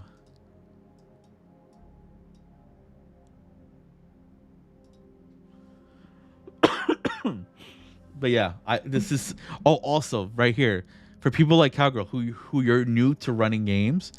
This is what the system really excels at. This is in the black Chromebook. I honestly, the advice in this section can easily be helpful for you in D&D. It's all about the supply chain and how you can use the supply chain to give players hooks and how to lead them to new areas and new NPCs and how to find gear. But you can turn that gear into like a quest item, right, for D&D. And it's such an amazing chapter to read. And it's short. It's like 10 pages only. And I think it's really incredible. This is one of my favorite systems to play and run. The Westwood is an exotic pistol. I think it's an exotic, very heavy pistol that can shoot twice. Every very heavy weapon shoots 1. So because it does 4d6 damage. So being potentially to shoot a d6, that's a big deal. Why? Because the way crits work for attacks is you get crits if you roll 2 6s. So obviously on a 4d6, that's going to be really hard, right? So you basically double your chances to get you double your chance. You're rolling twice. You're doing 2 shots. So if you roll snake eye, if you roll 2 6s, bam, you do a crit to somebody. Always. Like, it's really deadly. And assault rifles do 5d6, shotguns do 5d6 damage. So it's really nice. Yeah, it's a crit on 30. Yeah, it can be. And then you can if you have like what do you call it? Smart ammo. If you miss your attack, you get to roll again with a penalty. So it's really nice. So all these little stuff come into play. It's such an it is a fun system, and it's so easy to GM because look, I love D&D, but D&D is not like, it wants you to already know some stuff that doesn't make sense. Like how movement works outside of combat, how random encounters, it doesn't explain that to you at all. In this system, it's defined so well. And yeah, I plan to run the anime thing soon. Well, by soon I don't know when, but they have an anime, Cyberpunk Edgerunners, and they released like a box set for it, and I'm gonna run that, and I really want to. But man, it's been 3 hours. I was not expecting to stream. I might be back tonight. I don't know. I was thinking Badger was gonna stream, but I do actually want to play some Resident Evil or Dark Souls. I don't know if you guys are gonna be around, but depends on how I'm feeling because I've been coughing a lot because of my stupid allergies, and I'm taking like some steroids because I have like ear pain because of these allergies. So we'll see how I feel. But I'm glad you guys are here, and I appreciate the subscription you gave, Danger. Maybe someday I can do like a one shot with you guys. You have characters now. It would be very specific though. It would be a single one shot, but like, it's such a fun system. It's so fun. It really is, and it'd be fun to like show other people this system because it's so easy to pick up. And I'm not. It's just like, I like you guys are here. It just makes me so excited because it's so fun, and I love talking RPGs. I love talking. I love this system. Look at this, cowgirl. It's called Danger Gal Dossier. Like, oh, hold on. Let me change this style thing. I'm gonna change this to background blur. Okay, so look at this. Hold on. Look at that. What am I doing? Actually, I have the PDF. This system, like you know your mom. No, you're fine. One thing I really love is the system itself. The setting is kind of miserable, but it's very silly too, right? Like, look at them. It's just a bunch of like cat girls who run an intelligence gathering agency. But then, oh man, Danger, you might appreciate this, right? This is just a book on stat blocks, but like, here's the Edge Runner, right? The stat blocks there are some that are clearly meant for combat, but the way the skills work in this system means, oh yeah, and they have stuff like hardened mini boss, so you know what it can do, right? You know, here their guns, bam. You can take a glance at the title, the level, and you know if this is meant for combat or for something else, which makes it so much easier to just take one out. Actually, I might run this for you guys. But yeah. I would love to, especially for Cowgirl, because they running D&D for the first time. I would love to show them like different type of stuff. But yeah, it's one of my favorite things to play. Also, they added this. This was when their recent release. Like, you can now become like full on mech, and like it is crazy. This is like an end game. This is like long term goal, but like you can become a whole. They're called full body chrome, I think. But therapy is an important system if you're upgrading your arm yourself with cybernetics. And oh man, it's crazy though. It's like you can there's one that's meant for fighting, there's one for breathing underwater, there's one for like firefighting, there's one for like adding a bunch of weapons in your arms and your body. It is so in depth. There's also this one that they added. They have furries though. This has always been a thing, but the furry you turn into, right? Like you can become like a furry who's let me show you. They call them exotics here, but you could be a furry who's let's see, a serpent, like a snake, right? And then you get venom fangs. You get these. They're called vampires, but like you can bite people and do damage, and like insert poison into the teeth, right? You can have cyber eyes, so you can see low light and infrared and ultraviolet light, right? Like it's not just you're a furry. You have like the characteristics of this creature, and they can augment your combat. Like it's insane. Like it's really cool. Like let's see. Oh yeah, like you can give yourself like extra joints on your cyber arm, right? Which can give you a bonus to your contortionist skill, like a combat tail. So like if you're like a dragon type, right? You have a tail now, but though it can be used as a heavy melee weapon from behind. Like it's so dumb, but in a fun way. I love it. And because it's Cyberpunk, it's like very different kind of stories people are used to. Like it's very, they can be grounded, but like in a way that's very easy to understand, but ridiculous, and I love it. I think I'm getting tired though. Should I rate somebody?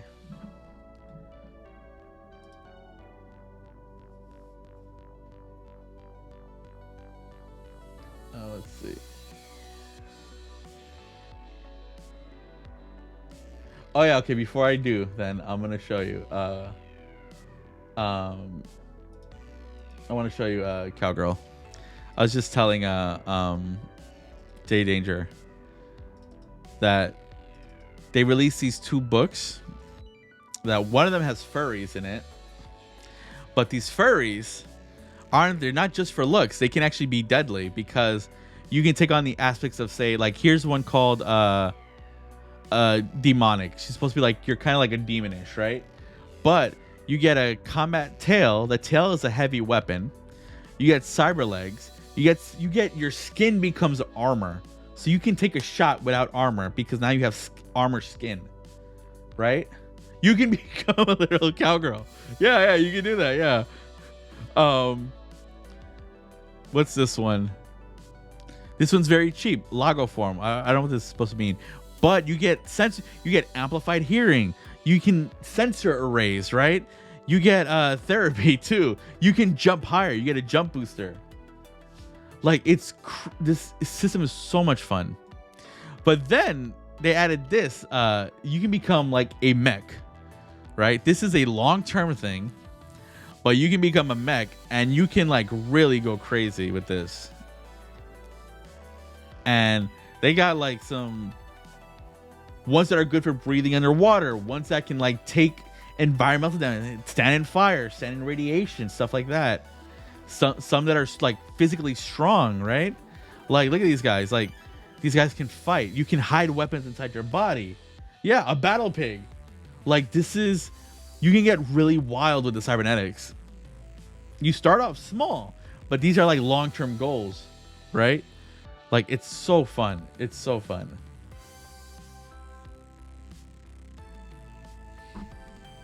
Ernesto P, please. Okay. But guys, I appreciate you guys being here. I'm getting tired. I see someone here who's been up for literally a minute and they're at 9 viewers, so I'm gonna rate them. They're also playing Cyberpunk. And yeah. Just hang around for the raid if you don't mind.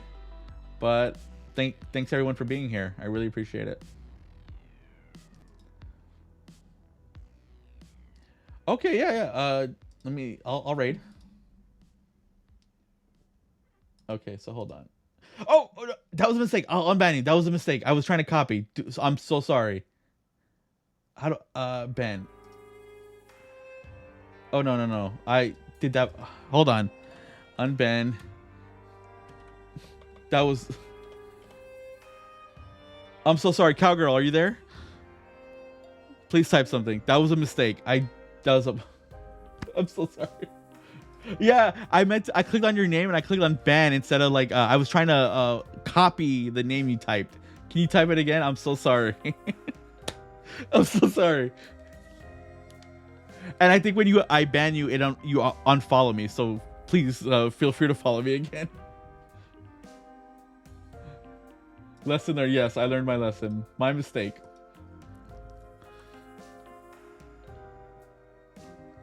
Okay.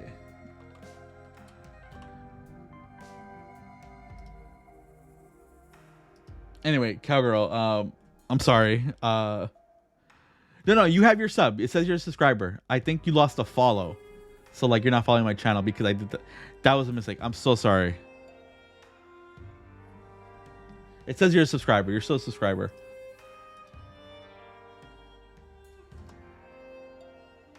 Invalid username.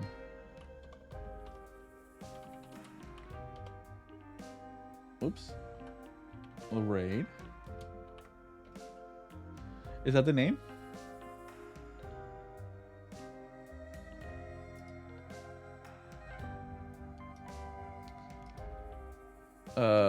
Twitch. Let's see. Ari Berserk, right?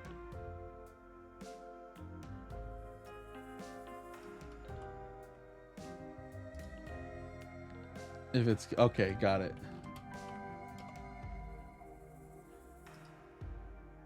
Cowgirl, can you do me a favor? Can you press the follow button on my channel? Does it still show it up or no? Just to be sure before I rate out. I apologize again. That was a dumb mistake. And that worked. It is case sensitive. Can you refresh? Just in case. I love democracy. There you go. Yeah, I knew that. Thank you so much. Everybody, thank you for being here. I appreciate it so much. Enjoy your character sheets. And I linked the Cyberpunk OneDrive on my Discord. Feel free to download it. And yeah, we'll talk soon. Have a good night, everybody. I'm going to rate out now.